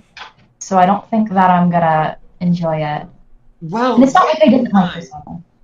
This felt, for me, much more like sort of a very shrunk-down, truncated Xenoblade Chronicles, in a sense. In as much as you're moving around exploring an open space, there aren't really dungeons per se to speak of. And what dungeons there are much shorter. And like I say, you have free reign to move around them at will. It's pretty cheap on the eShop. It's worth a look, I would say. I know, you have it physically everywhere as well. We don't. We got the digital only end of the show. Okay, yeah, I was gonna say, I'm like, I don't buy digital Nintendo games. No, well, you live in America, so you don't have to. It's kind of wonderful, isn't it? Yeah, well, if Nintendo weren't shits and region locking their console, it wouldn't have been an issue. Because Strange Journey didn't come over here. I had to import that. But on the DS, that wasn't an issue. They screw us over with Japanese titles, too, so it's fine. Is it, though? Well, I mean, it's not fine. I would rather have Japanese exclusive games. That would be great, but they don't like me, so it's fine. Wow. Because they only give us what they know they'll sell of, so that we don't get cool games. Since you clearly have things to say, why don't we go ahead and move on to you, Toast? Okay, so finished games. I finished the first God of War. It took me 12 hours. What did you think? I like it. Okay. It was really weird finishing it though because it's all pretty like uniform, but all this like every once in a while they would throw something at you that was completely like unreasonable, I would say. And it was just like the difficulty was all very like flat until like these random weird spikes, and then everything would go back to normal. And I'm like, what the crap is with that? It's just like don't there was a point towards the end where there's these like meat skewers that you have to climb up, and I was genuinely angry. And I don't like being angry when I'm playing games, but those stupid meat skewers where if you hit one of them you fell all the way back down were the worst thing that anyone has ever devised. I'm trying to remember that bit. I'm struggling. It's when you're in Hades and you have to climb all the way back up to the Oh, Christ, I know the bit. Yeah. And there's like these things on skewers and they're meat and they've got meat bone and you have to climb up the entire top of that. Meat on the It's bone? like something like that, Bone yeah. on the meat? I'm sorry. That was a stupid Danganronpa part, by the way, because any one of those is acceptable verbosity. Any one of those is acceptable, but On the meat bone? Yeah, it was just like meat on the bone, and that's like the worst one out of all of the ones that you could put together. It's stupid. But so God of War 1 was really good, and then I started God of War 2, and it took all the hard work that it did with God of War 1 and kind of like threw it in the trash. What? Well, I'm not done with it, but you know how like the first one established Kratos as like a reasonable, you almost like rooted for him. Okay, And two, I'll give you that. Yeah. And 2, it made him petty and infantile. Yes, but I'm not I think that's just done part of with the it, though. trajectory of his character. So I know, let me know but- how you feel when you get towards the end, and especially once you start 3. I'm sure it'll change. It made me angry when I started it, and I realized just how petty they made the character into, and it's just like you make me sad. Yeah, as long as you keep playing, I think it is justified, because I think that's just, like I said, the trajectory of his character arc over the course of that trilogy. As long as it changes and makes him stronger for it, I don't care. Now it's just irritating. Well, in order to really I don't know if I should go ahead and tell you, he never becomes sympathetic, like, in any sort of way. If anything, he just continues to be less and less sympathetic. I have trouble with that, because I struggle with, if I dislike a character so intensely, cough, cough, Shinji, get in the damn robot, it's hard to, for me to continue with it, because if it's unlikable characters are difficult. They make me genuinely angry. I can see that. But I think he's strong enough to maybe overcome that, but he just makes me very angry, and I don't sympathize with him at all, and I don't want him to be happy. I don't think he deserves it. Oh dear. Alright, so God of War, what else? I started 2, and then I started a replay of A Link to the Past. Okay. And I think maybe about a third of the way done now. I've only been playing for like, and I am at Hyrule Castle for the second time, so I'm about to go into the Dark, which is about, I don't know, it's some ways something. And I started Unreal for the Game of the Month, and it makes me violently ill. Oh God. Like, incredibly so. It makes me so sick. But it's like instantly when I shut it off, it's fine. So it's just like, I don't know if I'm going to keep playing. Because normally when games make me sick, I'm sick for like maybe 30 minutes afterwards, and I have to like take my mind off of it. But that shut it off and it's instantly better. Ooh. So I don't know. I might fight through the pain. Does it kind of instantly set in, or is it more gradual? Instantly. It's like instantly okay. My head hurts and my skin hurts. Wow. Oh. I even have it, like, I have it running as smooth as it'll go, but I don't know. I haven't touched it yet. I do need to So at least give it a bash at some point. It'll I take missed a it while when it was to. free, so Let's see. It's like what I stole it, so I don't care. It is like over 20, so I do not care. Yeah, but how old is Mario? That's the thing. Is if I here. Okay, here was my logic behind it. I had a sneaking suspicion it was going to make me sick, so I installed it first to see if it would make me sick. And now that I know, now that I know it does, I'm not going to buy it, and I probably won't finish it. So that for me, if I know I'm going to play a game to completion, I buy it. But if I don't know and I want to test it out, I don't. Well, we'll let the audience decide what they think of that. I don't care what they think about that. Well, that's fine. Most of them have never had to deal with getting violently ill when playing video games. So at this point, I don't care. It's not a great You thing hear to that, members of have. the audience? Your opinion doesn't matter. Ultimate zombie toast. June 7th, 2018. Well, not by the time they hear it, it won't be. Well, I mean, whenever they hear it, doesn't change the day it was said. It doesn't. I'm not saying that I don't care about them and that our opinions don't matter. I'm saying in this specific regard, it doesn't matter personally to me. It's not going to hurt my feelings. Tomato. Nobody likes you. And you have a bad face and some other bad things. See, when you have to resort to insults, I know I'm right. And you can say what you want to me. I know that will frustrate you even more. And we'll leave it there. What else have you been playing, or was that? I am super, super close to finishing Kira, and I'm... Hang on, you cut out after Kira. I'm close to finishing it, and I'm close to finishing Picross 3D. Oh, the first one or round 2? The first one. Oh, you guys should race. No, I've already finished the first one. The first one's already long gone for me. Yeah. Well, and I only... Aren't there like a million Picross games? Yeah, but they're all shit, in comparison. Well, I mean, I like Picross generally. There are only 2 Picross 3D games. So there's definitely more of a challenge when it's on a 3D, because you have to keep everything in mind. I think it's easier. Sometimes it is, sometimes it isn't. It certainly can give you more lines of attack, but it also can lead to more confusion sometimes.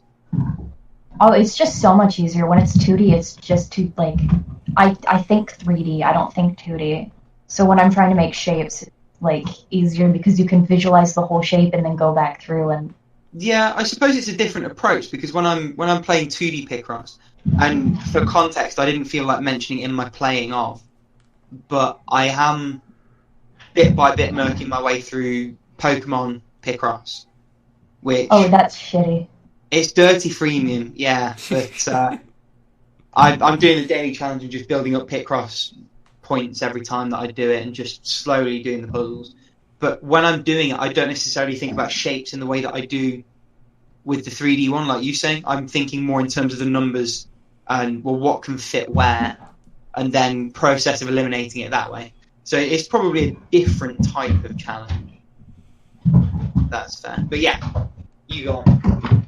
And that's all. Oh, that's it? Yeah, and let's speed through the rest because I have to go to the bathroom super bad. Yeah. So, all we have left then is our questions, which we have carefully selected from the forums. Alright, so Toast, I think you should save yours for last. Sure. So, let's see. I will go first because I have it right in front of me and I'm already talking. This is from Clumsy Penguin. Stop putting things in the Discord, Rick. Wait, who is that directed at? People didn't need to know about that. Who's the biatch? Whoever took a screenshot to make shitty meme of you. Okay, well, you asked why I was laughing, and I wasn't about to just say that I took screenshots of y'all to make shitty memes. Anyway, when things go into the Discord, it makes the little Discord noise, and my software is currently set to capture every sound that my computer makes. It's if I can time the message just right, I can make a little ditty. There's just going to be a bunch of but-ups in the middle of us talking, so it's cool. Anyway. So, Clumsy Penguin asked, what are your guilty pleasure games? Games that are objectively horrible/bad, but factors such as nostalgia and personal taste/tolerance make it enjoyable for you. Now, I don't know if I can say that these are objectively bad games, but they're definitely just like... they're definitely slightly above average shovelware, and that is the Dynasty Warriors series. And I guess just the Warrior series in general. That's a pretty harsh opinion. There's a lot of fans of that series. I count myself among them. I love Dynasty Warriors, but I absolutely recognize that it's just... I mean, it's the same game over and over again every couple of years. It's the same set of battles. It's the same characters. Maybe they look a little shinier in higher definition. Maybe there's... I find them exceedingly boring. And see, that's another complaint that is frequently lobbied at them. For me, yeah, I'm there. They're so mindless. I can't really get behind them. And like that is almost arguably the point. I get it. That's the appeal in a sense. Is that, you know, sometimes I don't want to come home from a day of work and play something that is really going to... I don't want to play like a strategy game that's really going to test my, you know, strategic sense. I don't want to necessarily play something super hard that's going to test my reflexes. I just want to mash the square button over and over again until the game tells me I won. So... I mean, you could do that with visual. Well, isn't that because you're kind of, like, not great at video games? Like, no offense. Wait. You said so. No, what no, you just heard there was a gauntlet being thrown to the ground. No, you said you weren't good at video games, so just smashing buttons makes you feel like you're winning. I am not bad at video games. I would still say that I am much better than your average player. Okay. The only thing that holds me back is my reaction time, and that is the only thing that holds me back, is especially for fighting games and those sorts of things where it's all about your enemy has like a tell in their animation or something. I just don't have the reflex to respond to that tell, so that makes it very difficult to play certain games. But okay, I'm pretty darn good at video games. Well, and to be fair, I wasn't saying that you're bad. I just was repeating things I thought you said. Okay, fair enough. But, you know, I can put on a podcast in the background and mash buttons, and it feels good. So that's my guilty pleasure. How about you? Who's going first? You go first, I guess. Am I going first? Okay. Do you need more time? Well, I don't really know. Okay. Well, I've got a few, and I'm not even sure I'd call them guilty pleasures per se. I think it's more games where I'd be judged a little bit for thinking they're actually not too bad. So a few spring to mind. Metroid Other M. Story's pish, but the gameplay's okay. Gameplay's all right. I thought. You don't have to agree with me. That's where I am. Over the Hedge for the PS2. Wait, Over the Hedge as in... Ooh! As in the tie-in for the film. As in, yeah. The game was okay, and I also have a tiny bit of bias because there was a dope golf cart battling minigame that me and my brother used to play for hours. What else? I won't judge you. She says, judging intensely. No, I'm just saying I probably have worse games that I have played in the past. Well, we'll find out when it comes to your turn, won't we? What else? James Bond 007 Bloodstone, which I will... the driving's not very good, but the actual third-person shooting I will defend to the death. That was quite a good game. I had some fun with that. The DS version wasn't bad either, actually. It was made by the same people who did the Call of Duty port. What else as I skim through? There was a PSP sort of third-person hack-and-slashy dungeon crawler that I played and I loved. What was it called? Let me filter by that platform. I don't know if any of you guys have heard of it. I use How Long to Beat, so I can go through my completions. It's really good. You should give it a go. While he's Only looking, losers Toast, do you want to use jump that in? site. Probably Guilty Games or Warriors of the Lost Empire. That was what it was called. Warriors of the Lost Empire. Sorry, you carry on. well, no. Do you want to talk about that game? I've never even heard of it. It is sort of the Warburton's brown medium slice of hack and slashy dungeon crawlers. You have skills on cooldown, you make your way through levels, you sort of beat some repetitive enemies, find your way to the end, beat the boss. I liked that there wasn't much customization. That kind of thing can annoy me in a game. And it all just sort of clicked as a package. It all worked really nicely together. And I think in terms of guilty pleasures, that probably is about it. I don't really play many games where I'm like, I wouldn't want to tell you I enjoyed it. Maybe Katawa no Shujo, if I've even said that right, is arguably a guilty pleasure. Katawa Shoujo. Katawa Shoujo? That one, yeah. You just added like 3 extra syllables. Whatever. Well, I mean, you could find a better game like it. I mean, the only thing that's guilty about it is the fact that it's not as good as the ones that you could be playing. I was arguably more the same. thinking like the smutty, dirty, nudie bits. Oh. So if someone who was a friend who know that I game played, they were like, "What have you been playing? Can you show me?" I would feel very guilty if I had to show them that. Let's put it that way. Does that make sense? I think it makes sense. Yeah, sure. Toast. Go on, you're up now. Obviously, my answers might be different based off of the fact that I'm like female, I guess. So like otome games, I'm pretty guilty about because I don't really like. I don't know, they're just relaxing, but I don't really like people knowing that I play them. So that's one. The Sims is not one that I'm proud of playing. When there are more mod files than base game, are you really playing The Sims anymore? No, I'm essentially playing Dress Up Simulator. There you go. Which is part of the reason that it's embarrassing, because it's just I get on and I have all these mods just to make pretty people, which is like, I don't know, that's kind of cringy. It's fine, whatever.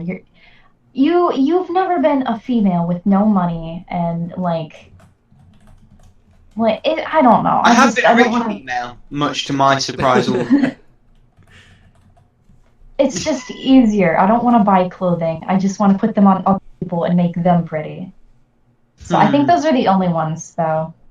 All right. Well, let's move right along then. So, Rick, since we're saving Toast for last, what's your question? So, my question, if I dig back past the messages that came through, comes courtesy of Screaming Shadow, and it is, what game would you like to get a remaster or remake of? And I'm going to ask you two to go first, because I'm really not sure. Well, hold on, you can't pass. I can and I have. I can and I have. I was planning on using your time to think of my answer. Ugh. I mean, at the moment, I'm sort of looking through my 10 out of 10s and what's a bit older that I'd want not to be remade. I'm full of good ideas if you give me the chance. Will you You're never full of speak something, again? that's for sure. Full of hubris and egotism also, apparently. It's weird, because quite a few games that I would maybe throw out there already have been remade, sort of. So, The World Ends With You's had a couple of sort of remakey, porty things. Strange Journey's just gotten a remake. And then there's honestly, games... I would like a remake of The World Ends With You that does away with the swipey controls. If I could get that, I would be very happy. I love everything about the game except that.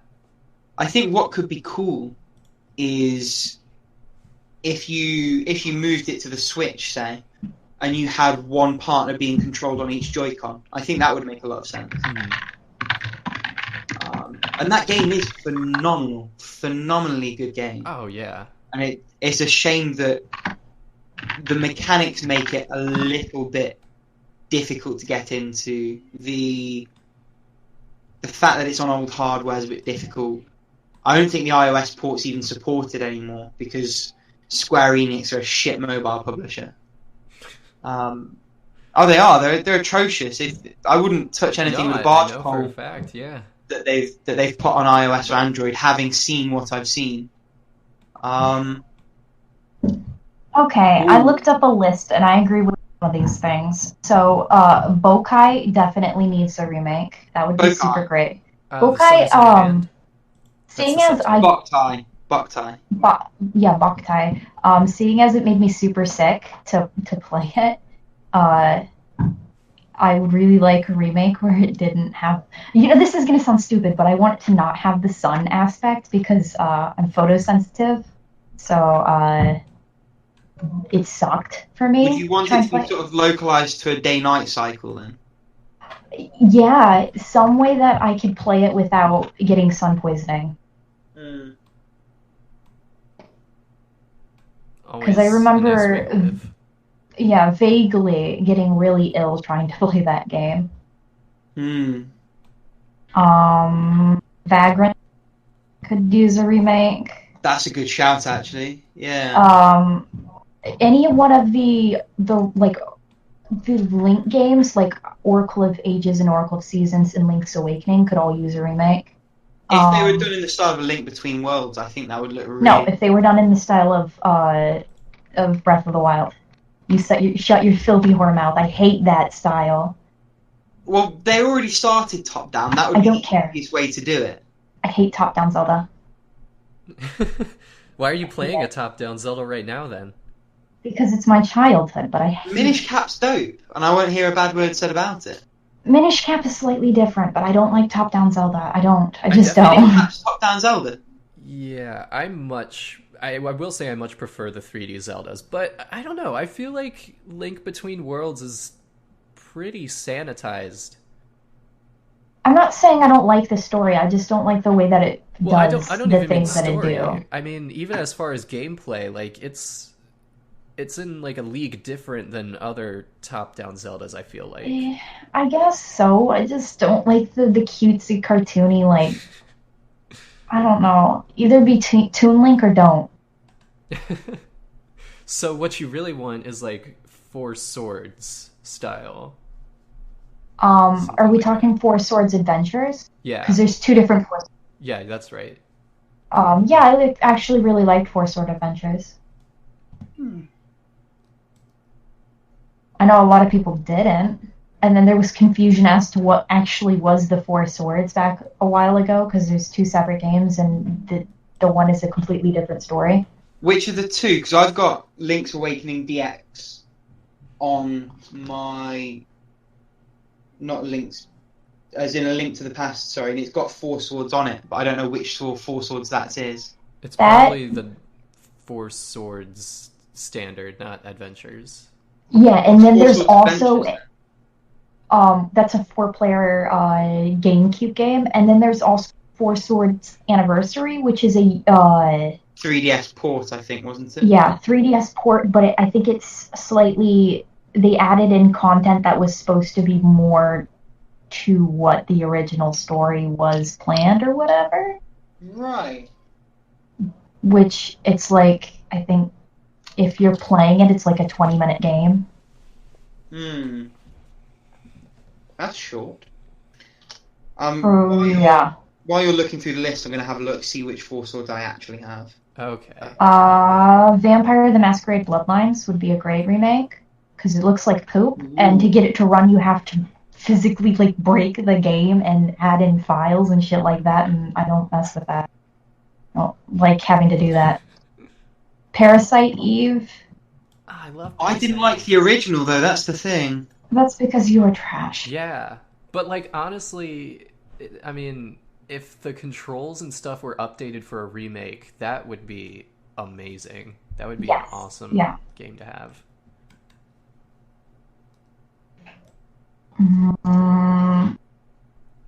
Fallout 1 and 2, I kind of would like remade. What, sorry? Fallout 1 and 2, I'd like them remade. Oh, okay. They're CRPGs, aren't they? Rather than the... Yeah, they're like point and click, which would be cool to have them, because their stories were better, but their controls weren't. So just flip it. Just have the controls be better. Oh,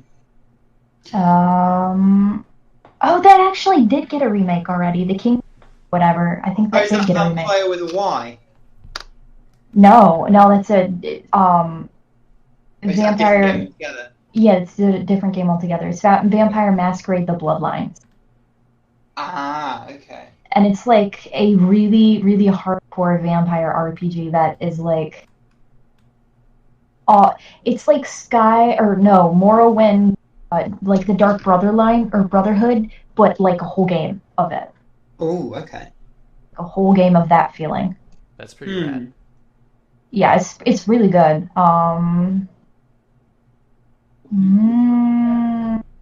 Anything else? There's some visual novels, but I'm not going to talk about them because they're not apparently real games.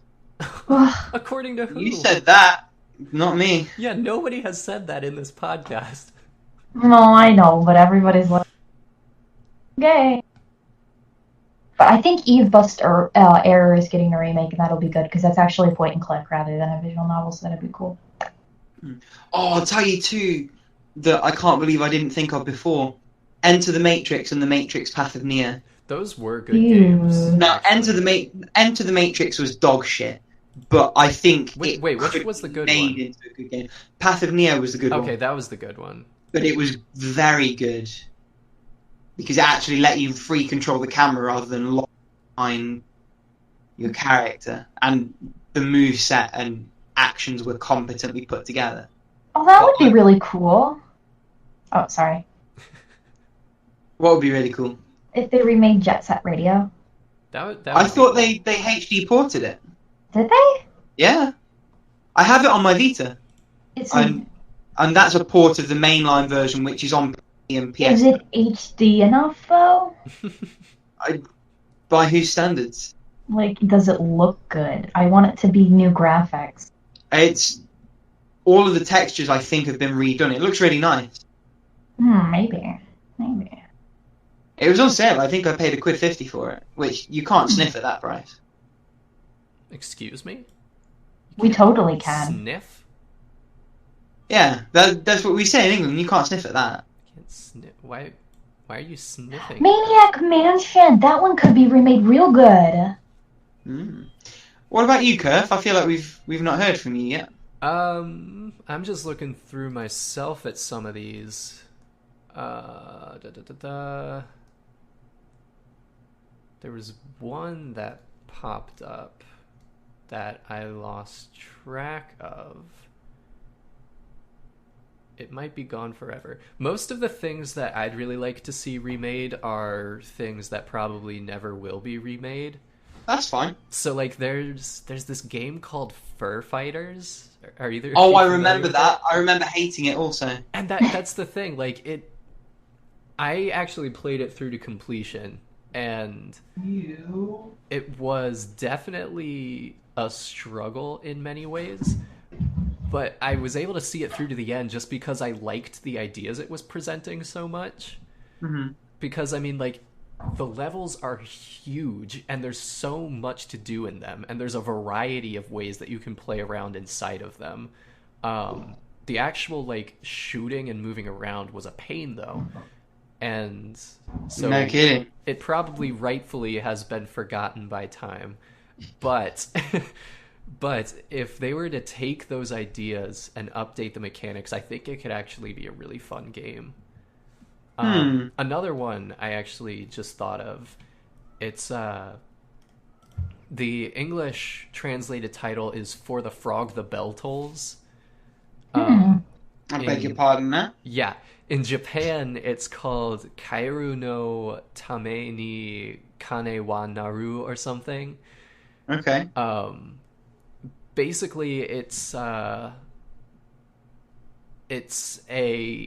sort of Zelda-esque action RPG with bump combat instead of like button combat. So like the original Ys games. Yeah, so it's even a little less active than that. Basically, you touch the enemy and you enter a sort of automatic combat. So they do a set amount of damage to you, you do a set amount of damage to them, based on like what transformation you happen to be in when you enter combat. Right.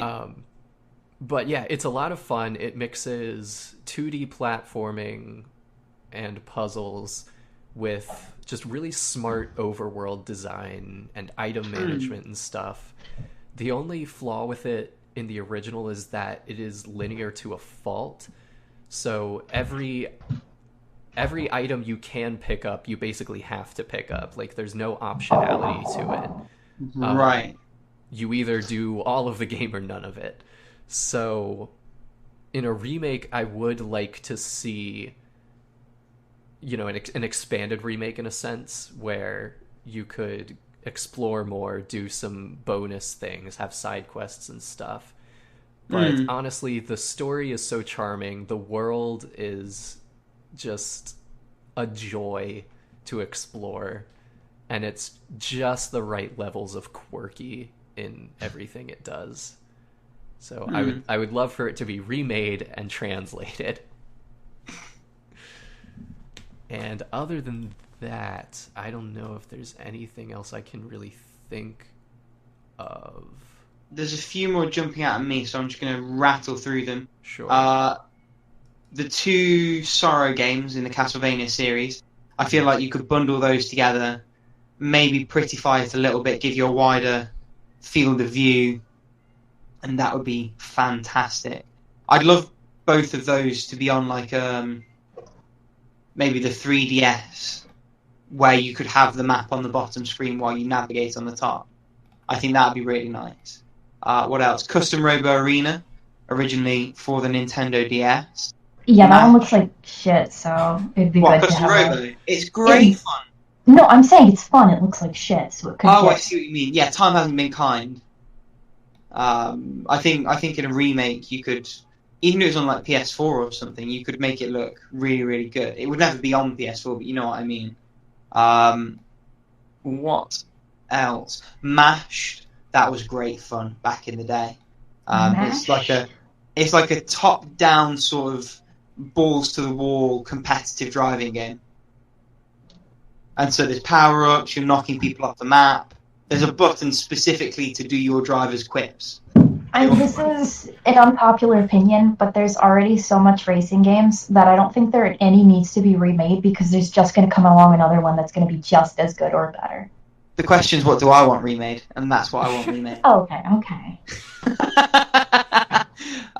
What else? Very, very quickly. I'd kind of like to see Epic Mickey remade, actually. Is that good? It's not good. That's the problem. It's not good? Like, the world design and the level design is very It looks really cool. Yeah, like, all of the art is, like, diesel punk and just off-putting in, like, a really engaging way. But the concept's lovely, yeah, for sure. It controls like ass. And I mean, the camera is always fighting you. You can never really aim at what you're trying to aim at. The second one is even worse, but I really would like to see it. It's also just not paced very well. I never really knew like what collectible was useful in what situation. So yeah, I would like it to just be built up again. Okay. I've got 2 more that have just jumped out at me to throw out there. And this first one, I know at least a couple of people on the forums will be with me on, and that is the Red Star, also known as one of the best twin-stick shooters ever made, even though the second stick is essentially the 4 face buttons. I know of it. I haven't played it. You need to fix that. It's more or less identical to PS2 and PSP. Pardon? I don't like shooters like that. Well, it's very actiony. It gave me a very strong Metroid vibe in the sense that it was all about putting yourself in the right place and positioning yourself correctly to do things. You You have know a what's melee weird? combo. It's sort of a mix. Sorry. I wouldn't like Metroid if it wasn't Metroid. I don't like that style of game. The reason it works is because it's like, it just works. It's Metroid. I wouldn't like it if it was any other game. Okay, well, you're entitled to your wrong opinion. I mean, Metroid's it's good. I think it's a really good game. I think it's worth giving it a chance. If you don't, you don't. And the other one is The Legend of Zelda: The Wind Waker. I think it'd be really good if they took out the touch controls, made it a more conventional. You don't have to use the touch controls at all. Well, I think he's just memeing on us right now. Yeah, he's just being a bitch. Okay, so mine are Or maybe they could remake it without the train sections. I don't know. Kill yourself. Oh, no. Shenmue, Legend of Dragoon, and Jade Empire. I would like those remakes. I mean, Shenmue should be remade to make it, enjoyable. That would be what I would like. I mean, I had a Dreamcast growing, and Shenmue was one of. It's a shame more didn't play it because they have good opinions, unlike you. I thought you were going to say you were having a dream there. I could feel Martin Luther coming back to me. You spend like 8 hours driving that stupid forklift in the second half of the game. The entire second disc is driving a forklift. Hey, they were out ahead of the Euro Truck Simulator game. They saw what was going to come. It's just, it feels just so right. Like, there's something about that game that it's like they took a slice of, like, you really experience something that you haven't experienced before. It's like living someone else's life. Self-hatred? No, I love Shenmue. It's good. I have to replay it at some point because I forgot most of all of them. Maybe for the best. Shut up. Maybe you shouldn't replay it just to keep your flawed memory intact. Well, fine. Jade Empire and Legend of Dragoon. It's fine. I would be happy with both of those to be remade. Yeah. I can't think of anything else. Maybe Mystical Ninja starring Goemon from the N64. I have a very soft spot for that game. Oh, it looks fun. It's so dumb. Yeah, it looks like really shitty but fun. It's like imagine Ocarina of Time, but you have a jump button, and they run with that. So it's a 3D platformer, but also like a 3D Zelda at the same time. Huh. It's a little wonky, but it's a blast. Sounds very out there. And Brave Fencer Musashi. Gonna add that one too. See, I've heard of that, but I don't know actually what it is. Oh my god, you both should play Brave Fencer Musashi. Maybe not on original hardware because you'll probably be paying exorbitant prices to get your hands on it, but if you find other means, then I definitely recommend. What kind of a game is it? It's... How do I even describe it? It's isometric. It's a JRPG, but more of an action RPG than like turn-based or anything. There's some platforming elements to it. It's hard to describe though exactly. Well, I'm going to get a YouTube clip up. I'm going to have a little look now. Okay. Oh, it's very cheap stylized. Yeah. Sorry about that. Oh, it's like a isometric ARPG. Yeah. I think that's a good description for it. Right, and this was on the N64? This was on PlayStation 1. Ah, okay.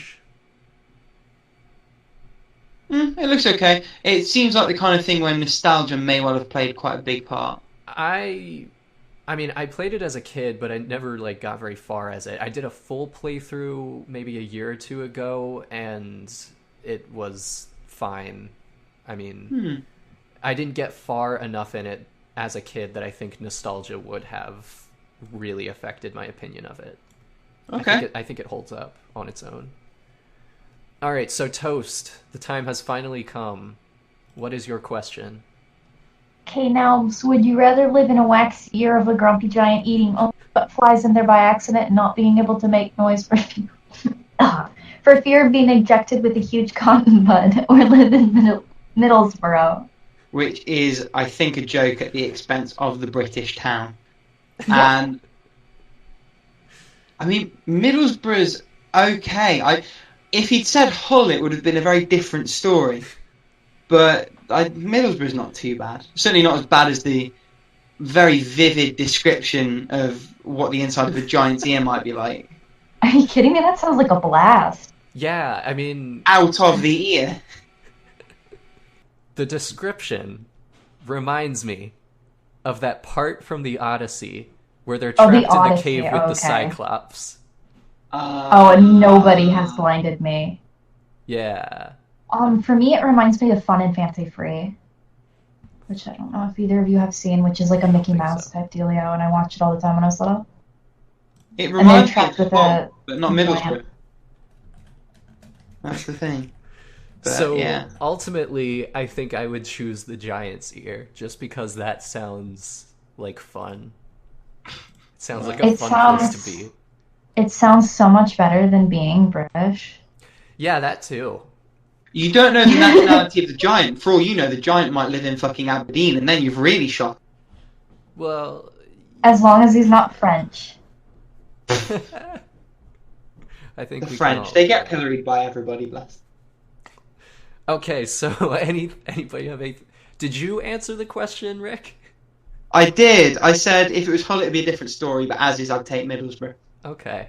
Oh, surprise, surprise. Why is that a surprise? I'm saying it's not a surprise. That's the sarcasm. Okay, why is it not a surprise then? You know what I mean. Because you're already like, oh, it can't be that bad. I'm just used to things being kind of like horrible-ish. Okay.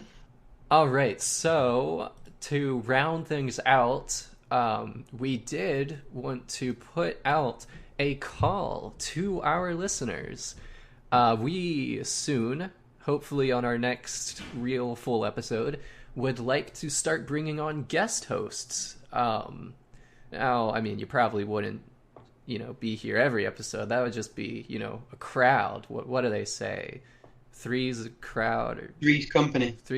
Okay, four is a crowd. I thought it was three's a crowd. Three can be a crowd. Company. Okay, yeah, well, we will have to do the math on that, but in any event, we would like to bring individual guests on for individual episodes, do some interviews with them like we did in our earliest episodes, and you could even take part in some of our discussions. We'd definitely like to hear what you guys have been playing and beaten, your opinions on those horrible, atrocious things we call video games. So be on the lookout for an announcement on the forums, and we'll probably also be in contact on Discord, and by we I mean probably one of the other two because I'm never on Discord. So with that, let us bring this episode to a close. And may I be the first to say, finally, this one quite possibly is the longest one we've done yet. We are at 2 hours, 33 minutes, and 15 seconds. And we thought I'm just tired. We thought this was going to be a short one. I just wanted it to end, and it just kept going. And I was like, and there's someone in the shower now, so I can't go to the bathroom. It's going to be... You have to go. It's going to be even worse when I throw in intermission music. It's gone midnight in Blighty. So it's making me really grumpy, and I'm like taking it all out of you because I really... Whoever is in the bathroom, please get out. It's making you grumpy. What were you before? I'm a nice person, I swear. Good one. All right, so let's, as a team building exercise, I think on the count of 3, we should all say goodbye. So it'll be after 3. So 1, 2, 3, goodbye. because I know at least one of you is going to try and pull that nonsense. All right, so 1, 2, 3. Goodbye. Come on, guys, you have to actually do it. You I didn't did. even nail your own count. All right, 1, 2, 3. Bye. Goodbye. Come on, guys. We're done. 1, We're 2, done with 3. it. No, we're not leaving until we get this right. You heard it here first. We're breaking the 3-hour mark. 1, 2, 3. Goodbye. Okay, is everybody set? Is everybody prepared? I think we're good. Are we on the same Just page? goodbye. Let's just say goodbye on one. No. 1, 2, 3. Goodbye. Goodbye. Guys! God! Take 4. 1, 2, 3. Goodbye. Bye. It has to be at the same time. You said it. Rick is like a half beat behind us. 1, 2, 3. Goodbye. Goodbye. Sure, why not?